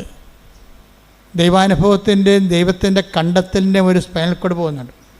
അപ്പോൾ ഇവൻ്റെ ഡെലീറിയം സിറ്റുവേഷൻ ദൈവം മരിച്ചു പോകുന്നുള്ള ചിന്ത വരുമ്പോൾ ഉടനെ ഇവൾ പറയണത്, എനിക്കൊരഭയവുമില്ല. ആകപ്പാടെ എനിക്കുള്ളത് എന്താണ്? എൻ്റെ ഉടമ്പടിയാണെന്ന്. ഓ, എന്നെ വർത്താന, വല്ലാത്ത വർത്താന. ആ ഒരു സിറ്റുവേഷനിലേ എനിക്ക് ആകപ്പാടെയുള്ള അഭയം. ഇതിന് മരുന്നില്ല, ഒരു ഓപ്പറേഷൻ വേണം. ഏതെല്ലാം ഓർഗൻസ് ഓപ്പറേറ്റ് ചെയ്യണമെന്നൊരു പിടിയില്ല. സർജൻ എപ്പോഴും എന്നെ കാണുമ്പോൾ പറയും, കാശ് റെഡിയാക്കിക്കോ. സർജനെ കാണുമ്പോഴൊക്കെ പേടിയാണ്. ആ മനുഷ്യൻ പിടിക്കുന്ന 2 കാര്യം പറയാനാണ്. എന്താണ്? ഓപ്പറേഷൻ കാശ് റെഡിയാക്കിക്കോ, പിന്നെ മാനസികമായിട്ട് ഒരുങ്ങിക്കൊള്ളാൻ. ചിലപ്പോൾ ചത്തുപോകുന്നതായി പറയണത്. ഇവർക്ക് അത്രേ പറയാൻ പറ്റത്തുള്ളൂ.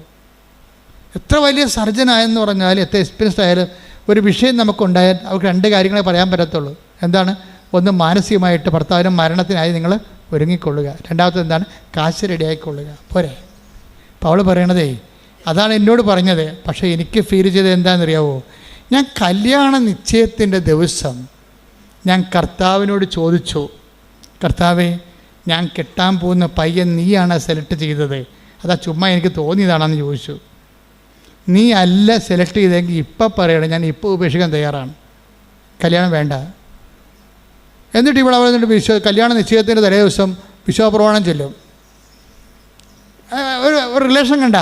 അതാണ് ഈ ക്രൈസ്റ്റ് എന്ന് പറയുന്ന യാഥാർത്ഥ്യങ്ങളോടുള്ള ഇൻറ്റിമസി എന്ന് പറയണത്. ചില ആൾക്കാർ കാണിക്കുന്നത് നമുക്ക് ഞെട്ടിപ്പിക്കുന്നതാണ്. അവർ കല്യാണ നിശ്ചയത്തിൻ്റെ തലേ ദിവസം പറയണേ, കർത്താവേ, ഈ കെട്ടാൻ പോണ പയ്യൻ നിൻ്റെ സെലക്ഷനാണോ, അതോ മാനുഷികമായിട്ടുണ്ടായ സംഭവമാണോ ഇത്? ഇനി ആണോ അല്ലേ എന്ന് നീ പറഞ്ഞാൽ, നീ എന്ത് പറഞ്ഞാലും ഞാൻ അതിൻ്റെ കൂടെ നിൽക്കുമെന്ന് പറഞ്ഞു. അപ്പോൾ അവിടെ ആരുമില്ല, അവളുടെ ദൈവവും മാത്രമേ ഉള്ളൂ.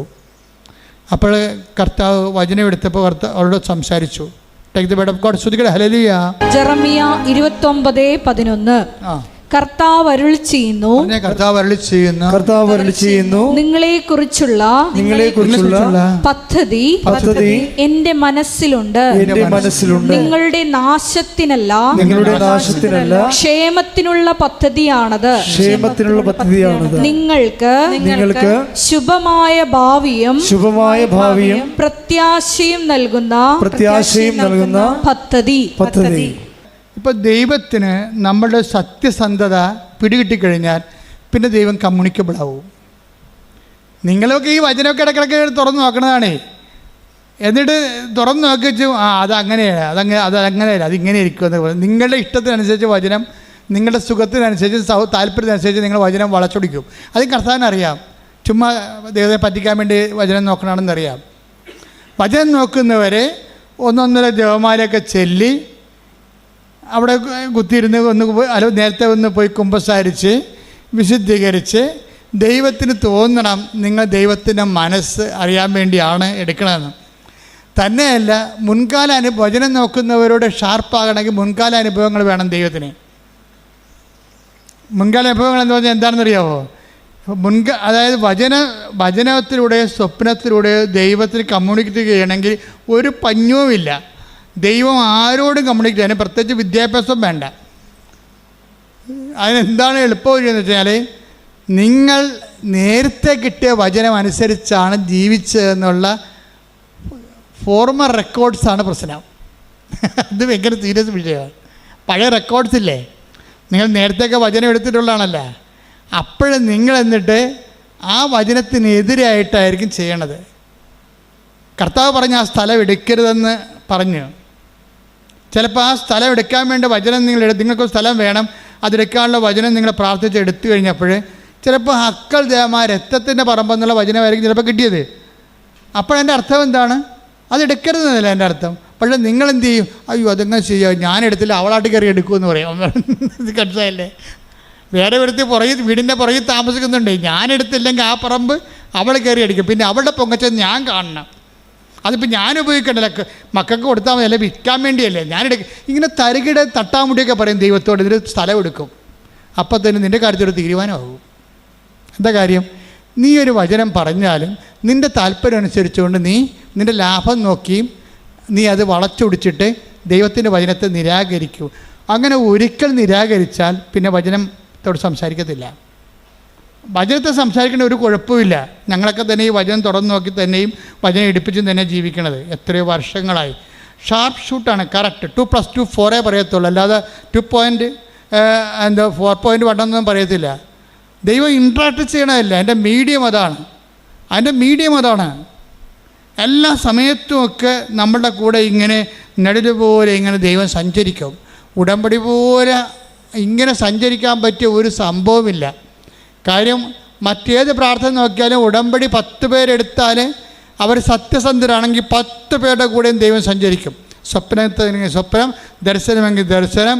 ഇപ്പം കഴിഞ്ഞ ദിവസം ഒരു മോൾ സാക്ഷ്യം പറഞ്ഞു, ദൈവമേ നീ എന്നെ കൈവിട്ട, ഞാൻ പാപ്പരായല്ല എന്ന് ഞാൻ ചിന്തിച്ച് വിഷമിക്കണ ആ സമയത്ത് തന്നെ കൃപാസനത്തിൽ മാതാവിൻ്റെ മുമ്പിൽ 16 നൂറുകണക്കിന് മെഴുകുതിരി കത്തിക്കണ മാതാവിൻ്റെ ഫ്രണ്ട് വശത്ത് ഞാൻ നിൽക്കുമ്പോൾ എനിക്കടിക്കണ ഒരു മെഴുകുതിരിയുടെ ഉരുകിയ മണമുണ്ട്, അതെന്നെ പാസ് ചെയ്ത് പോയെന്ന്. അപ്പോൾ എനിക്ക് മനസ്സിലായി, അമ്മ കൈവിട്ടിട്ടില്ല, അമ്മ എൻ്റെ കൂടെയുണ്ടെന്ന്. അതായത് ഇപ്പം ഞാൻ തന്നെ, അതായത് ഞാൻ കഴിഞ്ഞ ദിവസങ്ങളിൽ എനിക്കൊരു അമേരിക്കൻ ധ്യാനം വന്നു. അപ്പോൾ ഞാൻ കൽക്കട്ടയിൽ പോയി വിസ ഇൻ്റർവ്യൂ നിൽക്കുകയാണ്. അപ്പോൾ എൻ്റെ 160 ഫോം കാണാനില്ല പോയി. അപ്പോൾ ഞാനവിടെ അത് പോയാൽ പിന്നെ ഇൻ്റർവ്യൂ നടക്കത്തില്ല. ഞാനവിടെ നിന്ന് കൂളായിട്ട് ജവമാല ചൊല്ലിക്കൊണ്ട് നിൽക്കുകയാണ്. അപ്പോൾ അവരവിടെ പറഞ്ഞ് കയറാൻ പറ്റത്തില്ല, നിങ്ങളുടെ ബയോമെട്രിയുടെ പേപ്പർ കാണാനില്ലെന്ന് പറഞ്ഞു. അപ്പോൾ ഞാൻ അവിടെ കൂടാതെ നിൽക്കുകയാണ്. ഞാൻ കൂടെ നിൽക്കുകയാണ്. സാർ എൻ്റെ ഉണ്ടായിരുന്നതാണ്, 25 കിലോമീറ്റർ അകലെയാണ് എൻ്റെ ഹോട്ടൽ, വേണമെങ്കിൽ ഇപ്പോൾ എടുത്തുകൊണ്ട് വരാം, പക്ഷേ ഇവിടെ എൻ്റെ രേഖകൾ കാണുമല്ലോ, സാർ ഒന്ന് സഹായിക്കണമെന്നൊക്കെ പറഞ്ഞു ഞാൻ നിൽക്കണം. അങ്ങനെ നിൽക്കുമ്പോൾ ഞാനോർത്ത് ഈശോ ഇതിൻ്റെ അകത്ത് വല്ല കേസും ഉണ്ടോ എന്ന് ചോദിച്ചു. കേസ് അപ്പോൾ എന്നിട്ട് അവസാനം ഈ മനുഷ്യന് ഒരു അറിവ് തോന്നിയിട്ട് അവിടെ ഇൻ്റർവ്യൂവിൻ്റെ ഇടയ്ക്കൂടി എന്നെ കയറ്റിക്കൊണ്ടുപോയി അവിടെ ഇൻ്റർവ്യൂ നടക്കി. ഞാൻ ചെല്ലുമ്പോൾ പല കൗണ്ടേഴ്സാണ്. കൗണ്ട് ചെയ്യുമ്പോൾ ഈ അമ്മ എന്നോട് പറഞ്ഞ് നീ കൗണ്ടറിൻ്റെ എണ്ണം നോക്കാൻ പറഞ്ഞു. അപ്പോൾ ഞങ്ങൾക്ക് എണ്ണം നോക്കിയപ്പോൾ നമ്പർ 6 ആണ്. അപ്പം ഇറ്റ്സ് ഓക്കെ, ഇനി പോയാലും പോയില്ലെങ്കിലും കുഴപ്പമില്ല. എന്താ കാര്യം, അമ്മ കൂടെ ഉണ്ടല്ലോ, അത് മതി. നമ്പർ 6 ആരുടെ നമ്പരാ? അമ്മയുടെ നമ്പരാ. അത് നിങ്ങളെപ്പോഴും സൂക്ഷ്മതയുള്ളവരായിരിക്കണം. എല്ലാ സമയത്തും ഈ പ്രസൻസ് എന്ന് പറഞ്ഞ ഉടമ്പടിയുടെ ഒരു ഇട്ടിവെട്ട് സംഭവമാണ്. അത് ഈ ഉടമ്പടി എന്ന് പറയുമ്പോൾ മറ്റേതെന്ത് ഇത് ഗ്യാരണ്ടീഡ് അല്ലേ? കാര്യം ദൈവം വാഗ്ദാനം ചെയ്ത അതേ ഫോർമുല നമ്മൾ കണിശവും കൃത്യവുമായിട്ട് പ്രയോഗിച്ചുകൊണ്ട് ഒരു ആധ്യാത്മിക മുന്നേറ്റത്തിൽ നടത്തുമ്പോൾ നീ കറക്റ്റ് ദൈവപൈതലായിട്ട് മാറുകയല്ലേ. അപ്പോൾ ആ ദൈവപൈതലായിട്ട് മാറണ സമയത്ത് സ്വാഭാവികമായിട്ട് ദൈവത്തിൻ്റെ സാന്നിധ്യം ഉറപ്പാണ്. അതുകൊണ്ട് നിൻ്റെ സ്വപ്നങ്ങൾ നീ ശ്രദ്ധിക്കണം. ഞാനിടയ്ക്കൊക്കെ ആൾക്കാരോട് പറയുവേ, ഈ ദൈവം വരുന്ന ദേശീയപാതയാണ്. ഉടമ്പടി കഴിഞ്ഞാൽ പിന്നെ നമ്മുടെ ദൈവവും നമ്മളുള്ള ബന്ധം പഞ്ചായത്ത് റോഡിൽ നിന്ന് സ്റ്റേറ്റ് ഹൈവേ നിന്ന് മാറിയിട്ട് ദേശീയപാതയായിട്ട് മാറും. അല്ലെങ്കിൽ നമ്മൾ മാറ്റണം അതിനെ. ഇപ്പോൾ ദേശീയപാത എന്താ സംഭവിക്കണത്? ദേശീയപാത ഡൽഹിയിൽ നിന്ന് കന്യാകുമാരിയിലോട്ട് പോകണത് വേറെ ദീർഘദൂര പാതയാണ്. അവരെന്ത് ചെയ്യും? ആ ദീർഘദൂരമുള്ള ആൾക്കാർക്ക് വേണ്ടി സേഫാകാൻ ഇടയ്ക്ക് പട്ടി ചാടി വീഴുക, കഴുത പശു വന്ന് കയറുക. വടക്കേട്ടിലൊക്കെ ചെല്ലുമ്പോൾ പശുവാണ് നേരെ റോഡിൽ കൂടി നടക്കണം മുഴുവനും. ഞാൻ തന്നെ അത്ഭുതപ്പെട്ടു പോയി. ഓട്ടോറിക്ഷയും ആൾക്കാരും സൈക്കിൾ റിക്ഷയും ഇതിൻ്റെയൊക്കെ കാറും പശുവും എല്ലാം കൂടി നടക്കണുണ്ട്. കഴിഞ്ഞ ദിവസങ്ങളൊക്കെ ഉത്തർപ്രദേശിലും ബീഹാറിലൊക്കെ ഞാൻ പോയി. അപ്പോൾ അവിടെ എല്ലാം ഇത് തന്നെ അവസ്ഥ. അപ്പോൾ അവിടെ അതായത് ഇതുപോലെയുള്ള അവസ്ഥകൾ മാറ്റിയിട്ട് ഇത് എല്ലാവരും കയറി നിരങ്ങണ ഒരു റോഡല്ല ദൂരയാത്രയ്ക്ക് ഉപയോഗിക്കണത്. അത് 2 സ്ഥലത്തും മതിൽ കെട്ടിയിട്ട് ദൂരയാത്രക്കാരെ മാത്രം സേഫ് ചെയ്യാൻ, ലോക്കലായിട്ടുള്ള ചെറിയ ദൂരത്തിൽ പോണവർക്കെല്ലാം സർവീസ് റോഡ് കൊടുത്തിരിക്കുകയാണ് ഗവൺമെൻറ്. നിങ്ങൾ ഉടമ്പടി എടുക്കുമ്പോൾ ഉടമ്പടി ഒരു ദീർഘദൂര യാത്രയാണ്. അതുകൊണ്ട് ആവശ്യമില്ലാത്തതൊക്കെ ഒഴിവാക്കിയേക്കണം. പട്ടി പശു കഴുത ആവശ്യമില്ലാത്തൊക്കെ പോയി നിരങ്ങരുത്. എല്ലാത്തിടത്തും പോയി വാർത്തലൊക്കെ പിടിക്കരുത്. അതിന് ഇപ്പോൾ കൃപാസനത്തിൽ എനിക്കൊരു പോളിസിയുണ്ട്. കാര്യം ഞാൻ ഇമ്പോർട്ടൻസ് കൊടുക്കണമെന്നുണ്ടെങ്കിൽ ഇവിടുത്തെ സാക്ഷ്യം കുറഞ്ഞാൽ മാത്രമേ ഞാൻ ഇമ്പോർട്ടൻസ് കൊടുക്കത്തുള്ളൂ. അല്ലെങ്കിൽ ഉടമ്പടിയിലുള്ള അനുഭവങ്ങൾ കുറയുന്നുണ്ടെങ്കിൽ മാത്രമേ ഞാൻ ഇമ്പോർട്ടൻസ് കൊടുത്തുള്ളൂ. ബാക്കിയുള്ള കാര്യങ്ങൾക്ക് ഒരു കറക്ഷൻ കൊടുക്കും, അത്രേ ഉള്ളൂ. ആ ചാപ്റ്റർ അടച്ച് ക്ലോസ് ചെയ്യും. ഒന്നെങ്കിൽ അയാളെ ഞാൻ ക്ലോസ് ചെയ്യും, അല്ലെങ്കിൽ അയാളുടെ ഈ കൃപാസനത്തിലുള്ള ഓരോ കൗണ്ടറിലൊക്കെ ഓരോ ആൾക്കാർ ഇരിപ്പില്ലേ, ആ കൗണ്ടറിലുള്ള അവരുടെ ജോലി ഞാൻ ക്ലോസ് ചെയ്യും. അല്ലെന്നുണ്ടെങ്കിൽ അവരുമായിട്ട് മുന്നോട്ട് പോകത്തില്ല. എന്താ കാര്യം? അതൊക്കെ ലോക്കൽ പരിപാടികളാണ്. നമുക്ക് ആ ലക്ഷ്യങ്ങളില്ല. നമ്മുടെ ലക്ഷ്യം നമ്മൾ ദേശീയ പാതയിലൂടെ സഞ്ചരിക്കുന്നതാണ്. അപ്പോൾ നിത്യതയ്ക്കുള്ള യാത്രയിൽ നമ്മളെപ്പോഴും പ്രയോറിറ്റി കൊടുക്കണം. ഇപ്പോൾ ആ നാത്തിനുമായിട്ട് ഇടിവെച്ച്, അമ്മായിയമ്മയുമായിട്ട് ഇടിവെച്ച്, മരുമകളുമായിട്ട് ഇടിവെച്ച്, പിന്നെ ഓരോ കാര്യത്തിനും കയറി നിങ്ങൾ കെട്ടുപിണഞ്ഞ് അങ്ങനെ ഒന്നും ചെയ്യാൻ പാടില്ല. അത് മതിൽ കെട്ടി തിരിച്ചിട്ട് കഴുതയും പശുവൊക്കെ പോകാൻ വേണ്ടി സർവീസ് റോഡ് വെച്ചേക്കണം. അത് നിങ്ങൾ നിത്യതയിലേക്ക് പോണ വഴിയാണ്. നിത്യതയിലേക്കുള്ള വഴിയിൽ നല്ല ആവശ്യമില്ലാത്ത ട്രാഫിക് ഉണ്ടാക്കരുത്. U got the point. Pedia ആവശ്യമില്ലാത്ത വണ്ടി പോയി തലയിടരുതെന്നാണ് ഈ പറഞ്ഞോളൂ വെച്ചം. ഓരോരുത്തരെ കുറിച്ചൊക്കെ ഇങ്ങനെ പറഞ്ഞുകൊണ്ടിരിക്കും. പക്ഷേ ദി ഹാവ് നോ ഐഡിയ. നിങ്ങൾ മൂളിക്ക് വെക്കും, ചിലപ്പോൾ അവരോട് ചിലപ്പോൾ യെസ് ഓർ നോ പറയും, അത്രേ ഉള്ളൂ. പക്ഷേ നിങ്ങൾ പേഴ്സണലായിട്ടും അതിനകത്ത് ഇൻവോൾവ് ചെയ്യരുത്. കാര്യം എന്താ? നിങ്ങൾ ഉടമ്പടിയിലാണ് പ്രാർത്ഥിക്കുക. കർത്താവായ ദൈവമേ, അങ്ങയുമായി ഉടമ്പടിയിലായിട്ടുള്ള നിത്യതയുടെ ദേശീയപാതയിൽ സഞ്ചരിക്കുന്ന എന്നെ ആ പാതയിലൂടെ നിത്യത വരെ സഞ്ചരിക്കുന്നതിന് പിൻപിടുത്തം ചെയ്യുന്ന എല്ലാ വിഷയങ്ങളുടെ മേലും എനിക്ക് വിടുതൽ നൽകണമേ. ഹല്ലേലൂയ.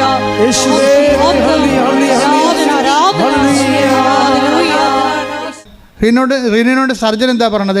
പൈസ റെഡിയാക്കി വെക്കണം. പിന്നെ എന്താണ്? എന്ത് കാഷ്വാലിറ്റിയും ഫേസ് ചെയ്യാൻ മനസ്സൊരുക്കം ഉണ്ടാകണം. അത്രേ ഉള്ളൂ.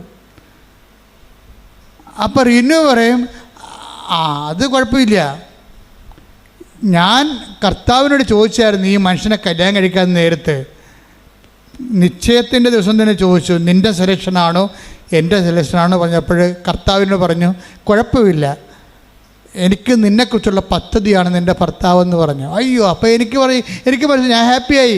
ഞാൻ ഹാപ്പിയായി. എന്തൊക്കെയാണ് ഈ മനുഷ്യന് എന്ത് സംഭവിച്ചാലും അത് ദൈവത്തിൻ്റെ പദ്ധതിയാണ്. അതാണ് ക്രിസ്തുവിനെ കക്ഷി ചേർക്കണം. കണ്ടില്ലേ, ഓരോ മനുഷ്യന്മാർ വളരണത്.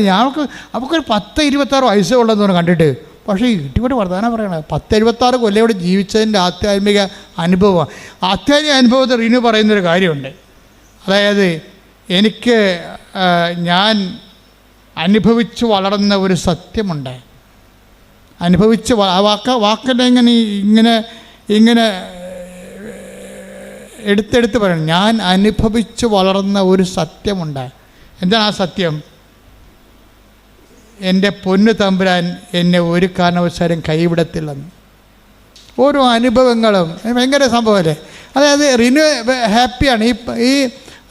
ഇതിൻ്റെ ഇടയ്ക്ക് ഈ സർജൻ ഇങ്ങനെ പറയാനുള്ള കാരണമുണ്ട്. കാര്യം റിനു എന്തുകൊണ്ടാണ് ഇങ്ങനെ എന്ന് പറഞ്ഞാൽ ഞാൻ അനുഭവിച്ചു വളർന്ന ഒരു സത്യമുണ്ട്. എൻ്റെ പൊന്നു തമ്പുരാൻ ഒരിക്കലും എന്നെ കൈവിടത്തില്ല. ഇതാണ് ഇത് എല്ലാവർക്കും ഉള്ള അനുഭവമാണ്, എല്ലാവർക്കും ഉണ്ടാകേണ്ട അനുഭവമാണ്. എന്താണ്? ദൈവം നിങ്ങളെ കൈവിടത്തില്ല. അത് ബൈബിളിൻ്റെ I will not abandon you at any cost എന്ന് പറയത്തില്ലേ? 13:5. ഞാൻ നിന്നെ ഒരു വിധത്തിലും അവഗണിക്കുകയോ എന്ന് പറഞ്ഞാൽ ഞാൻ നിന്നെ ഒരു വിധത്തിലും അവഗണിക്കുകയോ ഉപേക്ഷിക്കുകയോ ഇല്ല എന്ന് അവിടുന്ന് പറഞ്ഞിട്ടുണ്ടല്ലോ. അതാണ് അതിൻ്റെ വചനം. അതാണ് ഈ റിനു പറയണത്. ഞാൻ അനുഭവിച്ച് വളർന്ന ഒരു സത്യമുണ്ട്. എന്താ സത്യം? അവിടുന്ന് എന്നെ ഒരു കാരണവശാലും കൈവിടത്തില്ലെന്ന്. എന്താ ഇങ്ങനെ ഇങ്ങനെ പറയാൻ കാരണം, ഇവളുടെ ഭർത്താവിനെ സ്കാൻ ചെയ്ത് കഴിഞ്ഞപ്പോൾ ഹൃദയത്തിൻ്റെ ധമനിയിൽ ഒരു വെജിറ്റേഷൻ. അപ്പോൾ ഡോക്ടർ പറഞ്ഞ് ഇത് ബ്ലഡ് ബ്ലോക്ക് ചെയ്യും, ഹൃദയം ഓപ്പറേറ്റ് ചെയ്യേണ്ടി വരുമെന്ന് പറഞ്ഞ്. അപ്പോൾ 1 by 1 ആയിട്ട് ഈ മനുഷ്യനെ ഇപ്പോൾ കൊണ്ടുപോയ രോഗമല്ല ഇപ്പോൾ ഉള്ളത്. ഹൃദയത്തിന് വാൽവിൻ്റെ ഉള്ളിലൊരു വെജിറ്റേഷൻ, പൂപ്പൽ ഇങ്ങനെ കൾച്ചർ ചെയ്ത് വരികയും അത് വളർന്ന് വരികയും അത് വളർന്നു വരുന്നതനുസരിച്ച് ബ്ലോക്ക് ചെയ്തുകൊണ്ടിരിക്കും. അപ്പോൾ അവൾ തന്നെ ഏതെന്ന് വെച്ച് കഴിഞ്ഞാൽ അവൾ ആശുപത്രി ചാപ്പലിൽ കയറിയിട്ട് പറഞ്ഞു, ഞാൻ ഒറ്റക്കാണെന്ന് പറഞ്ഞു കർത്താവിൻ്റെ. അപ്പം ചാപ്പലിലെ മുഴുവൻ ലൈറ്റ് ഓഫായി കിടക്കിയിരുന്നു. ഞാൻ ഒറ്റക്കാണെന്ന് പറഞ്ഞപ്പോൾ അവളങ്ങനെ പറയാൻ കാരണമുണ്ട്. അവളുടെ അമ്മ ഒരിക്കൽ അവളോട് പറഞ്ഞു, കൃപാസനം പത്രം കാണിച്ചു കൊടുക്കും. എടി ഇത് കണ്ടേടി, ഈ പത്രാധിപെക്കുറിച്ച് ഈ പ്രാവശ്യം അച്ഛനെ എഴുതിയിരിക്കണ വായിച്ചേ. മോസസ് ഈജിപ്തിൽ ഫറവോനടുത്ത് പോകാൻ പറഞ്ഞപ്പോൾ മോസസ് പറഞ്ഞു, ഞാൻ ഒറ്റക്കാണെന്ന് പറഞ്ഞ്, ഞാൻ എങ്ങനെ പോകും? അപ്പോൾ പറഞ്ഞു, ഞാൻ നിൻ്റെ കൂടെ വരുമെന്ന്. അപ്പോൾ എന്നിട്ട് ഞാനത് വ്യാഖ്യാനിച്ച് പറഞ്ഞു, നമ്മൾ ഒറ്റക്കാണെങ്കിൽ ഉറപ്പായിട്ടും കർത്താവ് കൂടെ ഉണ്ടാകുമെന്ന്. അവളിപ്പോൾ ഭർത്താവിൻ്റെ ഹൃദയനാളിക്ക് പൂപ്പലടിച്ചപ്പോൾ സർജൻ ഹൃദയം ഓപ്പറേഷൻ ചെയ്യണം, അത് കാഷ്വാലിറ്റി ഉണ്ടാക്കുമെന്ന് പറഞ്ഞപ്പോൾ അവൾ പറഞ്ഞു, ഞാൻ ഒറ്റക്കാണെന്ന്. അപ്പോൾ ആ ഇരുട്ടത് ചാപ്പലിൽ മങ്ങിയ വെളിച്ചത്തിൽ ഞാൻ എൻ്റെ യേശുവിനെ കണ്ടെന്ന്. ശ്രുതിക്കട്ടെ, ഹല്ലേലൂയ.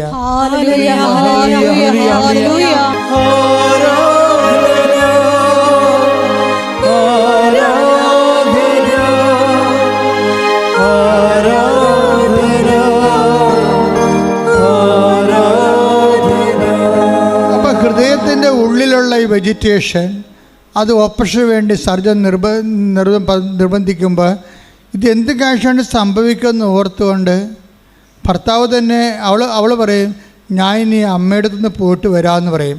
അപ്പോൾ ഭർത്താവ് റോജിൻ ചോദിക്കും, റിനു നിനക്ക് ഇപ്പം പോകണോ? എന്താണ് എൻ്റെ അവസ്ഥ?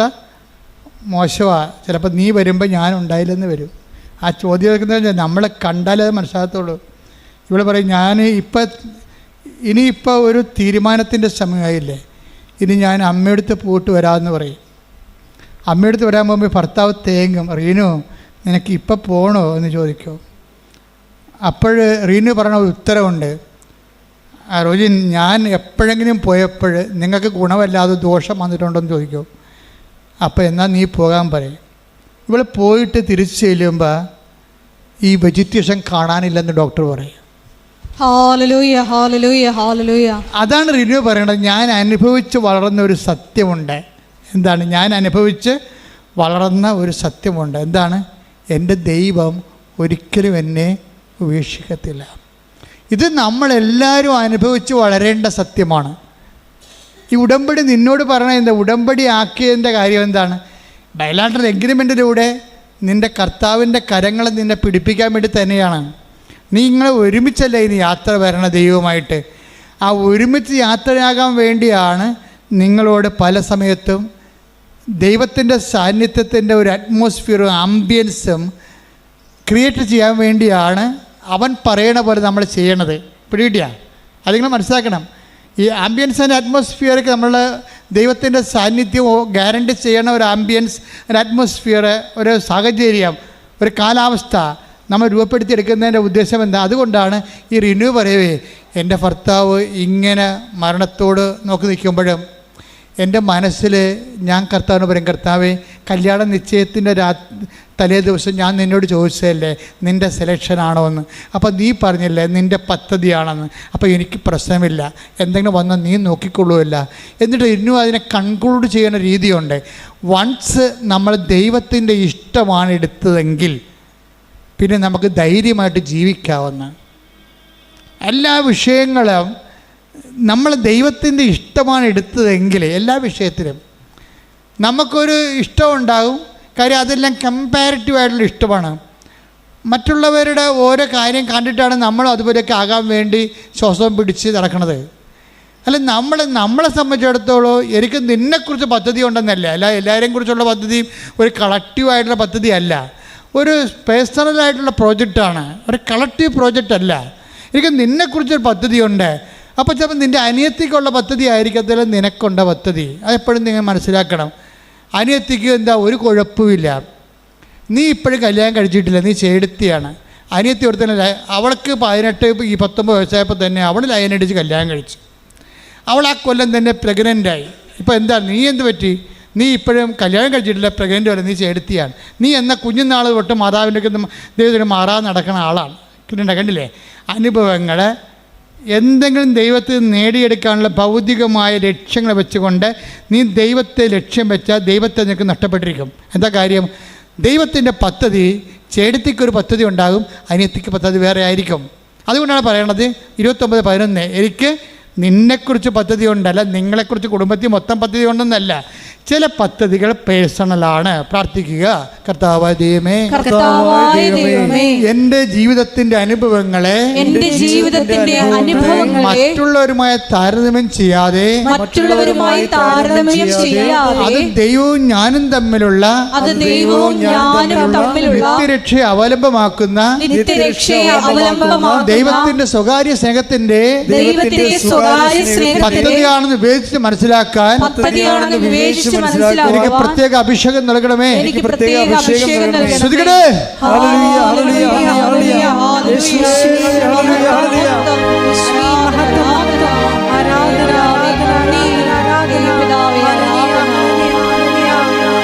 അനുഭവത്തിൻ്റെ ഈ യാത്രയിൽ നമ്മളൊരു ഇതുപോലുള്ളൊരു ജംഗ്ഷനിൽ വന്നു കഴിഞ്ഞാൽ നമ്മൾ അഭിമുഖീകരിക്കേണ്ടി വരേണ്ട ഒരു യാഥാർത്ഥ്യം എന്ന് പറയണത്, നമ്മുടെ അപേക്ഷയും ആവശ്യവും ചില സമയത്ത് രണ്ടായിരിക്കും. അനുഭവത്തിൻ്റെ യാത്രയിൽ നമ്മളൊരു ജംഗ്ഷനിൽ വന്നു കഴിഞ്ഞാൽ, ജംഗ്ഷൻ എന്ന് വെച്ചാൽ അങ്ങോട്ട് പോകണം ഇങ്ങോട്ട് പോകണം എന്നറിയാൻ പല തിരഞ്ഞെടുപ്പിൻ്റെ മുഖത്തേക്ക് വന്നു കഴിഞ്ഞാൽ നമ്മൾ ശ്രദ്ധിക്കേണ്ട ഒരു കാര്യം, ചില വിഷയങ്ങൾക്ക് ചിലപ്പോൾ നമ്മളുടെ അപേക്ഷ വേറെ ആവശ്യം വേറെ ആയിരിക്കും. നമ്മുടെ ആവശ്യം എന്താണെന്ന് ദൈവത്തിന് കൃത്യമായിട്ട് അറിയാം. ഇപ്പം തന്നെ ഞാനൊരു ഉദാഹരണം പറയട്ടെ നിങ്ങളോട്. നമ്മുടെ ഈ പത്രോസില്ലേ, പത്രോസ് സുമന്ദ്ര ദേവാലയത്തിലോട്ട് പോകുന്ന ഒരു സംഭവം ബൈബിൾ പറയുന്നുണ്ട്. അപ്പോൾ ഒരു മുടന്തൻ അവിടെ കുത്തിയിരിപ്പുണ്ട് അല്ലേ? ആ മുടന്തൻ എന്താ ചെയ്യണത്? മുടന്തൻ പത്രോസിനെ കാണുമ്പോൾ കൈ നീട്ടും. എന്തിനാണ് കൈ നീട്ടണത്? അയാളിൽ നിന്ന് വല്ലതും കിട്ടുമെന്ന് ഓർത്തിട്ടാണ് കൈ നീട്ടണം. അപ്പോൾ മുടന്തൻ്റെ ആവശ്യം എന്താ? മുടന്തൻ്റെ അപേക്ഷ എന്താ? വല്ലതും ഒരു തുട്ട് കിട്ടുക, അല്ലേ, 10-12 രൂപ കിട്ടുക എന്നുള്ളതാണ് പുള്ളിയുടെ ആവശ്യം.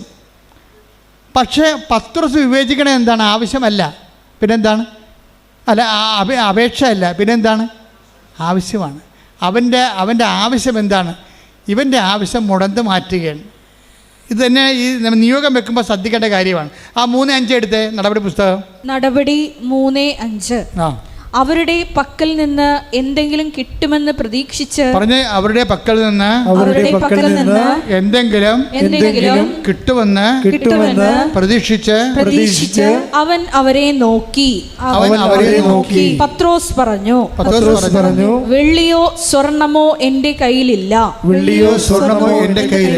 എനിക്കുള്ളത് ഞാൻ നിനക്ക് തരുന്നു. നസ്രായനായ യേശുക്രിസ്തുവിന്റെ നാമത്തിൽ എഴുന്നേറ്റ് നടക്കുക. ഇതാണ് ദൈവത്തിൻ്റെ ആവശ്യം. എന്താണ്? അവൻ എഴുന്നേൽപ്പിച്ച് നടത്തിയിട്ട് അവിടെ ഉണ്ടായി. അവൻ എഴുന്നേറ്റ് നടന്നപ്പോൾ എന്താ സംഭവിച്ചത്? ഇവന് വല്ലതും 2 വെള്ളിത്തുട്ട് കൊടുത്തെങ്കിൽ ഒരു മനുഷ്യൻ അറിയത്തില്ല, അവനും 10 ദിവസം അറിയത്തുള്ളൂ. അവൻ എഴുന്നേൽപ്പിച്ച് നടത്തി കഴിഞ്ഞപ്പോൾ എന്താ സംഭവിച്ചത്? നാട്ടുകാരെല്ലാം പറഞ്ഞു, എടാ ഇവനല്ലേ ആ സുന്ദര കവാടത്തിൽ ഇരുന്നുകൊണ്ട് തെണ്ടിക്കൊണ്ടിരുന്ന ആൾ, ഇവൻ്റെ കാലിപ്പോൾ സുഖപ്പെട്ടല്ലേ? ആരാണ് സുഖപ്പെട്ടിയത്? അത് യേശു. കണ്ട, സുവിശേഷം പോകണം കണ്ടില്ലേ, സുവിശേഷം പ്രചരിക്കണം കണ്ടില്ലേ? ഇതാണ് ഇതിൻ്റെ അകത്ത് ഗുഡ്നസ് എന്ന് പറയണത്. നമ്മുടെ അപേക്ഷ മാത്രമാണെങ്കിൽ അതിനെ അഡ്രസ്സ് ചെയ്യാൻ ദൈവം അത്രയ്ക്ക് ഇൻട്രസ്റ്റ് അല്ല. അത് നിങ്ങൾ പഠിക്കണം. ദൈവത്തിൻ്റെ ഉദ്ദേശം എന്താണ്? യേശു ക്രിസ്തുവിനെ ചർച്ചാ വിഷയമാക്കണം. മനസ്സിലായി? ഇപ്പോൾ പിടികിട്ടിട്ട് ഞങ്ങൾ അതാണ് അവർ പറഞ്ഞത്. അവൻ അപേക്ഷിച്ചു. അപ്പോൾ പത്രോസ് അവൻ്റെ അപേക്ഷ സ്വീകരിച്ചില്ല. മറിച്ച് എന്താണ്?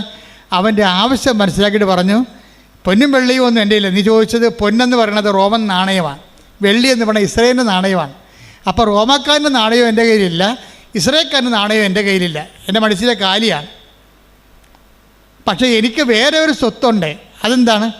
The name of Jesus Christ, നസ്രായന, യേശുവിൻ്റെ നാമം. ഇത് ഞാൻ പഠിച്ചത് വെറുതെ പഠിച്ചതല്ല. അവനെ അകലക്കൂടിയാണെങ്കിൽ അവൻ്റെ കഷ്ടകാലത്ത് അകലക്കൂടിയാണെങ്കിൽ അനുഗമിച്ചുകൊണ്ട് ഞാൻ പഠിച്ചതാണ്. അവൻ എന്നോട് പറഞ്ഞിട്ടുണ്ടായിരുന്നു പണ്ട്, എന്നെ അനുഗമിക്കാൻ ആഗ്രഹിക്കുന്നവൻ സ്വയം പരിത്യജിക്കണം, എൻ്റെ കൂടെ വരണമെന്ന്.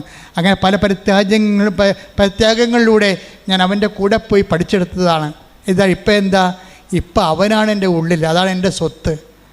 റോമാക്കാരൻ്റെ പൊന്ന് നാണയമല്ല, ഇസ്രായേൽ ഗവൺമെൻറ്റിൻ്റെ വെള്ളി നാണയമല്ല. എനിക്കുള്ളത് ഞാൻ നിനക്ക് തരുന്നു. Stand up in the name of Jesus Christ. കർത്താവിൻ്റെ നാമത്തിൽ നീ എഴുന്നേറ്റ് നടക്കാൻ പറഞ്ഞപ്പോൾ അവൻ ചാടി എഴുന്നേറ്റ്. അവരെ കണ്ടവരെല്ലാം പറഞ്ഞു, ഇവനല്ലേ അവിടെ സുന്ദര കവാടത്തിൽ എത്ര വർഷമായി അവിടെ കുത്തിയിരുന്ന് തെണ്ടിയത്, ഇപ്പോൾ എനിക്ക് സുഖം പ്രാപിച്ചു. അവനെ കർത്താവ് സുഖപ്പെടുത്തി. എൻ്റെ ദൈവത്തിലെ നിൻ്റെ അപേക്ഷകളെക്കാളും നിൻ്റെ ആവശ്യങ്ങൾ പരിഗണിക്കുന്ന ഒരു ദൈവത്തിൻ്റെ മുമ്പിൽ സാക്ഷിയാകാൻ നീ തയ്യാറായാൽ നിന്റെ ഉടമ്പടി ഇന്ന് ക്രാക്കാകും. കൈയടിക്കട്ടെ, ശ്രുതികടാലേ.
ക്രിസ്തു ഉടന്തനായ മനുഷ്യൻ്റെ സൗഖ്യത്തിലൂടെ ക്രിസ്തുവിനെ എല്ലാവരും അറിയാവുന്ന രീതിയിലാണ് ദൈവം എല്ലാം ക്രമീകരിക്കുന്നത്.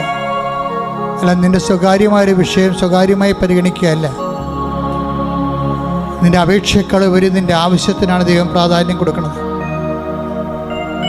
അതുകൊണ്ടാണ് 6:33 പറയുന്നത്, നിൻ്റെ ആവശ്യം എന്തെന്ന് സ്വർഗസ്ഥനായ പിതാവ് അറിയുന്നു. നീ ആദ്യം ദൈവരാജ്യവും അതിൻ്റെ നീതിയും അന്വേഷിക്കുക. ബാക്കിയുള്ളതെല്ലാം, നിൻ്റെ ആവശ്യങ്ങളെല്ലാം, നിന്റെ അപേക്ഷകളെല്ലാം ദൈവം ചേർത്ത് നൽകുന്നതാണ്. കർത്താവേ, നിന്റെ ഉന്നതമായ നാമത്തിന് സ്തോത്രം ചെയ്യുന്നു. കർത്താവേ, അങ്ങയുടെ മക്കൾ, അങ്ങയുടെ അവകാശം ഓഹരിയുമാകുന്ന മക്കൾ ഇവിടെ തീർത്ഥാടനത്തിൽ പ്രാർത്ഥിക്കുന്നവരും ഓൺലൈനായി പ്രാർത്ഥിക്കുന്നവരും ഈ ധ്യാനം എപ്പോഴെല്ലാം എവിടെ വെച്ചെല്ലാം ഏതെല്ലാം കാലങ്ങളിൽ ആരെല്ലാം കേൾക്കുന്നുവോ അവിടെ വരെല്ലാം ദൈവത്തിൻ്റെ കൃപ ശക്തിയായി ഒഴുകട്ടെ. സ്തുതിക്കട്ടെ. ഹല്ലേലൂയ, ഹല്ലേലൂയ, ഹല്ലേലൂയ. യേശുവേ നന്ദി. ഹല്ലേലൂയ, ഹല്ലേലൂയ, ഹല്ലേലൂയ, ഹല്ലേലൂയ. യേശുവേ ആരാധന, ആരാധന. യേശുവേ നന്ദി.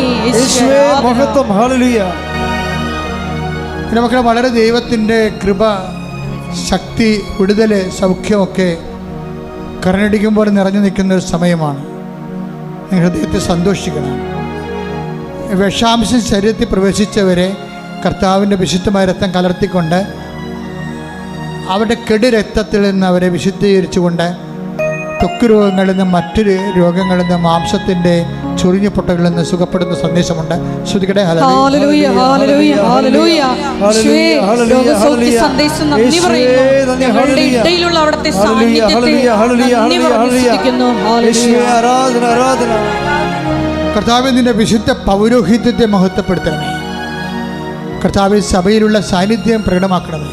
ഈശോ മുടന്തനെ പോലെ ക്രിസ്തുവാണ് എന്നെ സുഖപ്പെടുത്തിയതെന്ന് നാട് മുഴുവൻ പറഞ്ഞു നടക്കുമ്പോൾ, അവനെ നേരത്തെ അറിയാമായിരുന്നവനെ, അവന് സംഭവിച്ച മാറ്റങ്ങൾ തിരിച്ചറിയുമ്പോൾ ജനങ്ങളും രാജ്യങ്ങളും ക്രിസ്തുവിലേക്ക് തിരിച്ചു വരാൻ വേണ്ടി ദൈവമേ ഞങ്ങളെ സുവിശേഷത്തിന്റെ ഉപകരണങ്ങളാക്കണമെന്ന് പ്രാർത്ഥിച്ചുകൊണ്ട് ശ്രദ്ധിക്കട്ടെ. Hallelujah, hallelujah.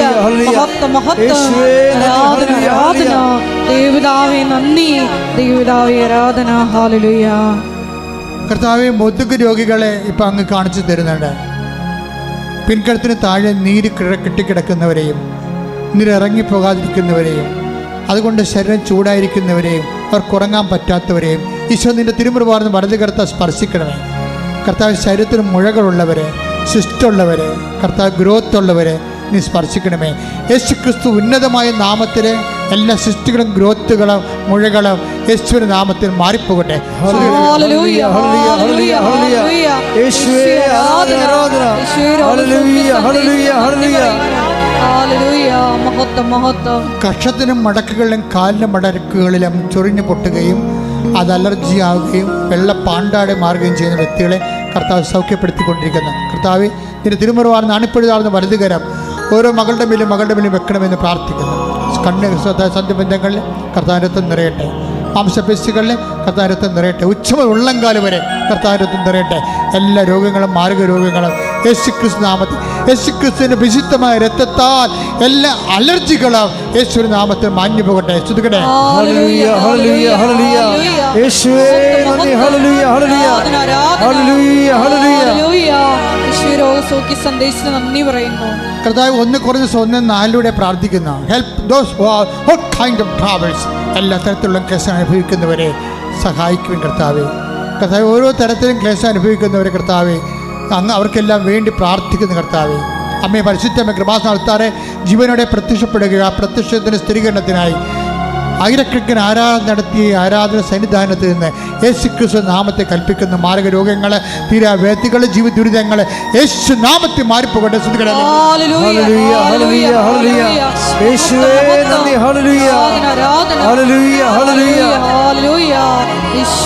കർത്താവ്, ജോലിയില്ലാത്തവര്, വീടില്ലാത്തവര്, വിവാഹം ഒത്തുവരാത്തവര്, വഴിയില്ലാത്തവര്, ഇൻ്റർവ്യൂവിന് തോറ്റവർ, പരീക്ഷയിൽ തോറ്റവർ, ഇൻ്റർവ്യൂ പ്രതീക്ഷിക്കുന്നവർ, അല്ല റിസൾട്ട് പ്രതീക്ഷിക്കുന്നവർ, കർത്താവെ ജോലി പ്രതീക്ഷിക്കുന്നവർ, നാട്ടിലേക്ക് തിരിച്ചു പോരാൻ ആഗ്രഹിച്ചിട്ട് വരാൻ പറ്റാതെ കുടുങ്ങിപ്പോയവർ, വിദേശത്ത് ജയിലിലായവർ, നാട്ടിൽ ജയിലിലായവർ, എല്ലാം വ്യത്യസ്തമായ കേസിൽ അകപ്പെട്ടിരിക്കുന്നവർ, വിവാഹം മോചനത്തിനുമുള്ള കേസ് കൊടുത്തിരിക്കുന്നവർ, ഒന്നിച്ച് താമസം വീണ്ടും ആഗ്രഹിക്കുന്നവർ, അവിടെ എല്ലാം കർത്താവിൻ്റെ കരുണം, മാതാവിൻ്റെ പ്രത്യക്ഷീകരണത്തിന് സ്ഥിരീകരണത്തിൻ്റെ സാക്ഷികളാകാൻ ദൈവത്തിൻ്റെ ശക്തി ഒഴുകട്ടെ. ശ്രുതിയുടെ ഹല്ലേലൂയ. ഹല്ലേലൂയ, ഹല്ലേലൂയ, ഹല്ലേലൂയ. യേശുവേ നന്ദി. ഹല്ലേലൂയ, ഹല്ലേലൂയ. കർത്താവേ, നിന്റെ വിശുദ്ധ പൗരോഹിത്യത്തെ മഹത്വപ്പെടുത്തണമേ.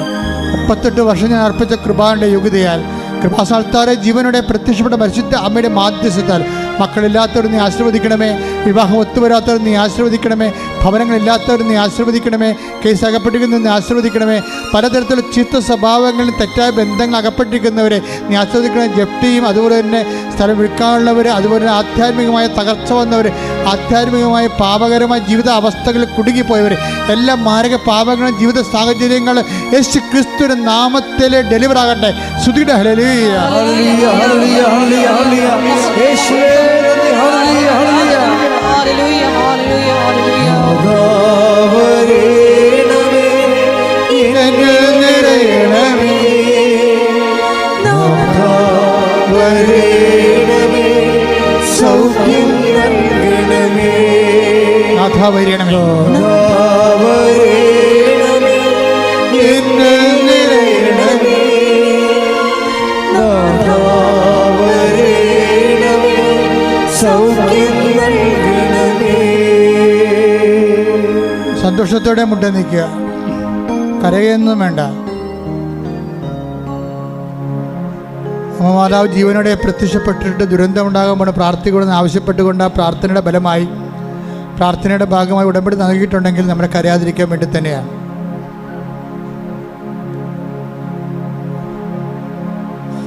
നീ കറക്റ്റ് റൈറ്റായിട്ടുള്ള സ്ഥലത്താണ് നീ വന്നിരിക്കണമെന്ന് ആദ്യം ഓർക്കണം.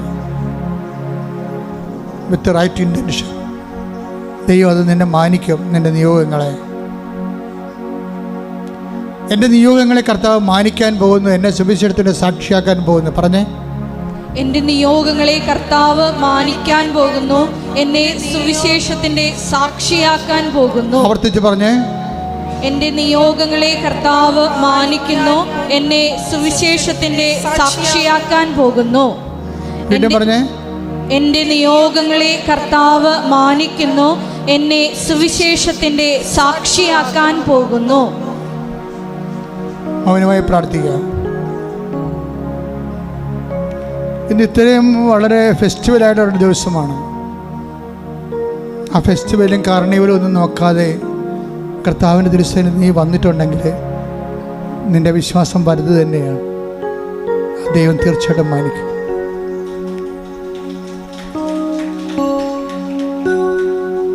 കർത്താവിനെ തന്നെ നോക്കുക.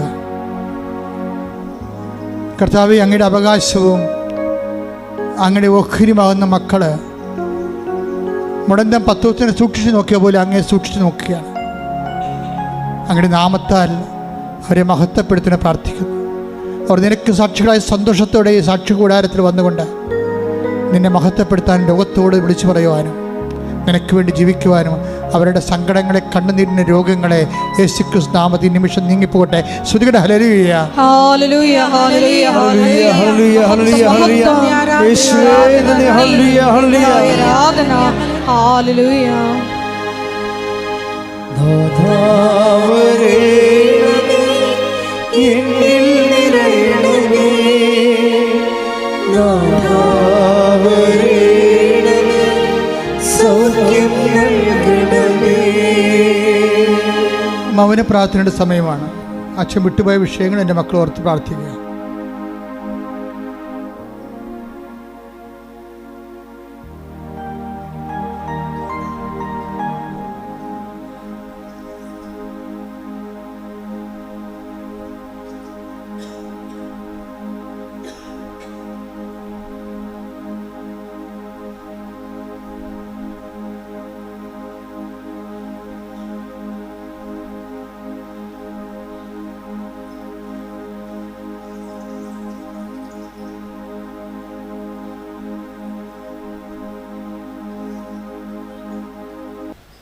സമാപന ആശീർവാദമാണ്. ഒരിക്കൽ കൂടി മരിയൻ ഉടമ്പടിയിൽ സമർപ്പിച്ചിരിക്കുന്ന എല്ലാ വിഷയങ്ങളും, നമ്മുടെ ജീവിതത്തെ നൊമ്പരപ്പെടുത്തുന്ന എല്ലാ വിഷയങ്ങളും ദൈവമാതാവിൻ്റെ മധ്യസ്ഥതയിൽ ദിവ്യകാരുണ്യ സന്നിധിയിൽ സമർപ്പിച്ചുകൊണ്ട് നമുക്കൊരു നിമിഷം മൗനമായിട്ട് പ്രാർത്ഥിക്കാം. തിരുവചനത്തിലൂടെ നമ്മൾ ശ്രവിച്ചതുപോലെ എന്നെ അനുഗമിക്കുവാൻ ആഗ്രഹിക്കുന്നവൻ സ്വയം പരിത്യജിച്ച് തൻ്റെ കുരിശുമെടുത്ത് എൻ്റെ പിന്നാലെ വരാൻ കൽപ്പിച്ച ഈശോയെ, ഞങ്ങളുടെ സ്വയത്തെ ഉപേക്ഷിച്ച് നിന്റെ ഹിതം മാത്രം തേടി മുന്നേറുവാൻ ഈ ആരാധനയിലൂടെ ഞങ്ങളെ അഭിഷേകം ചെയ്യണമേ എന്ന് പ്രാർത്ഥിക്കുന്നു. അകലെയായി നിന്നെ അനുഗമിച്ച പത്രോസിന് അവസാന നിമിഷം വരെ സ്വർഗീയ വെളിപാടുകൾ നൽകി ഈശോയെ, നിന്റെ സഭ പടുത്തുയർത്തിയ ആ വലിയ കാരുണ്യത്തിന് മുമ്പിൽ ഞങ്ങൾ സ്തോത്രം ചെയ്ത് ഞങ്ങളെയും ഈശോയെ ലോകത്തിന് കൊടുക്കുവാൻ പ്രാപ്തരാക്കണമേ എന്ന് പ്രാർത്ഥിച്ചുകൊണ്ട് ശിരസ്സ് നമിച്ച് നമുക്ക് ദിവ്യകാരുണ്യ നാഥൻ്റെ ആശീർവാദം സ്വീകരിക്കാം.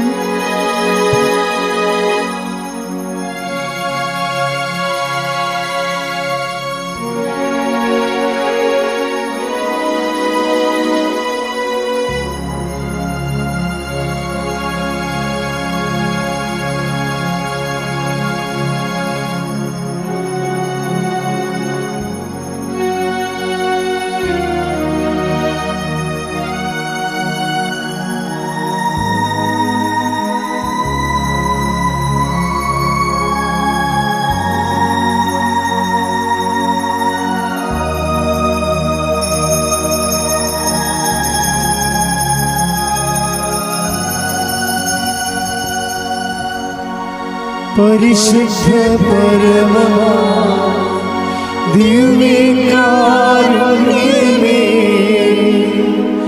എന്നുമെന്നും അങ്ങേക്ക് ആരാധന. പരിശുദ്ധ പരമമാ ദിവ്യകാരുണ്യമേ, എന്നുമെന്നും അങ്ങേക്ക് ആരാധന. പരിശുദ്ധ